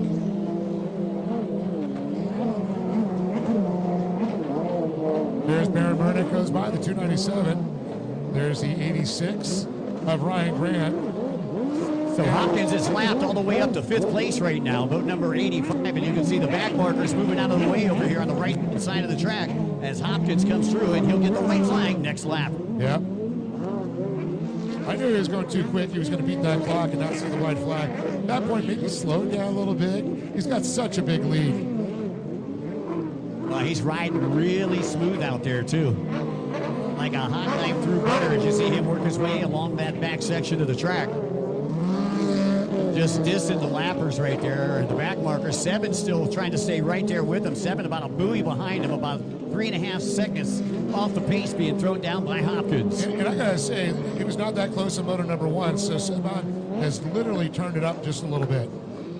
Well, 7's excited. You know, this is his first year racing in the Pro Ski GP class, 18 years old. And, boy, took a podium spot back in the Winter Series. I think that fired him up. It's another one of our junior racer programs that have come up through there. Jules, Ron, a lot of these kids. And there it is, the white flag. 1 more lap to go for Jules Hopkins on the 85. Out of Biloxi, Mississippi there. Brennan goes by, gets the bond right there. That's lap traffic, even though they're pretty quick in their positions. I've been switching because there's a lot of lap traffic. We figured out. I'm looking at our timing and scoring, and it's the way it runs out. Jules Hopkins, Brayton Saban, Aaron Burdick, Charles Gerard, Sean Dudek, Thomas Lambert, Derek Morosky, and Ryan Grant. That's the current running order according to laps, time, and timing and scoring. Once again, not too much time left to go for Hopkins as he goes up and I believe makes the turn. He'll go to the inside split this time. As changing it up. we're on our final lap. You always take the inside on the last lap. It's closer to the finish line. And just watching Jules' style, it's very smooth, very fluid. But he's got the elbows up. He's in attack position. But the checkered flag comes out for Jules. Congratulations once again to that young man right there, Biloxi, Mississippi native Jules Hopkins on the Commander, sponsored by Performance Jet Ski and Cycle, as well as his father, Barry Hopkins. And Saban's going to come across in that second position, coming around. He worked so hard for it. Great. Congratulations on that. And it looks like it's going to round it out with Baron Mernick. So a great race there in the Pro Ski GP class. Hopkins going back-to-back, a Moto 1 win, a Moto 2 win. Looking pretty strong coming into tomorrow, Dave. Oh, definitely. It's going to look great to finish out the weekend if he can keep going with it. But you got to wonder what the strategy when they go back tonight into the pits, turn up the pressure, get a little bit more power out of this thing. Well, ladies and gentlemen, if you too want to get out on the track anytime soon, we say, hey, man, go on over to Orange County Power Sports and pick up yourself a Kawasaki and join right. the party here with the Liqui Road to Havasu National Tour. Well, once again, folks, while we have the opportunity, I'd like to say a very special thanks to all of our great sponsors here in the 2026 Liqui Pro Watercross National Tour, the Road to Havasu. Thanks to SureCan, one of our official presenting sponsors, as well as CJ and the folks over at SPT. Jet Tribe, another one of our presenting sponsors, the City of Orange, Explore Orange, and their CVB. The Southeast Texas Craft Barbecue Festivals, thanks to CBS Sports, and thanks to Jet Pump Fit, Kyla, who also takes care of our social media, David Cabrera at Cabrera Motorsports, live race services, for the GPS transponders, Commander Industries, the City of Norman, Oklahoma, Go Lake Havasu, Visit Paris, Texas, Visit Sebring, and Lubbock, Texas, and Buffalo Springs Lake. Dave, any closing thoughts on the day? I don't want to get wet. I hope you brought an umbrella then. Just kidding. No, it was a great day racing. We got through it. The rain literally held out until the last moto. It's great to see that. So, folks, don't forget to join us again tomorrow. We're going to do this all again. For myself, Dave Arnold, Mikey Young. We'll see you tomorrow on the water.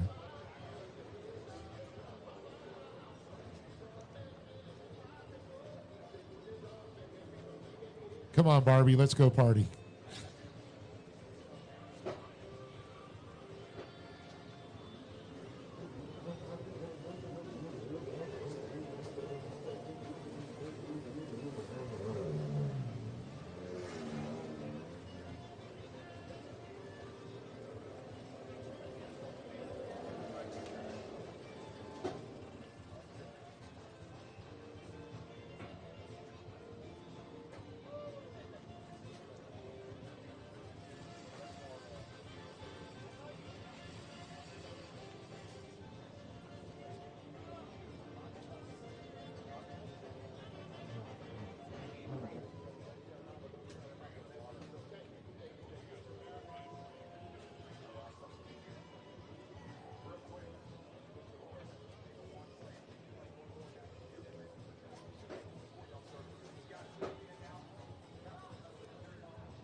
That one? No. Shark camera in Florida. And they were talking about like shooting stars. Yeah. And like, Oh man. and it was live on the show. Oh my God. Oh God. He was one of those kids. Yeah, shooting stars. Man. Well, I got a blow type thing. Yeah. Yeah. Don't do that. And I'm surprised that they didn't get in trouble for that. Yeah, you can buy them all the time. You already got a there's a camera on you somewhere. Yeah. Not a camera, a microphone. Or like, that was a live stream.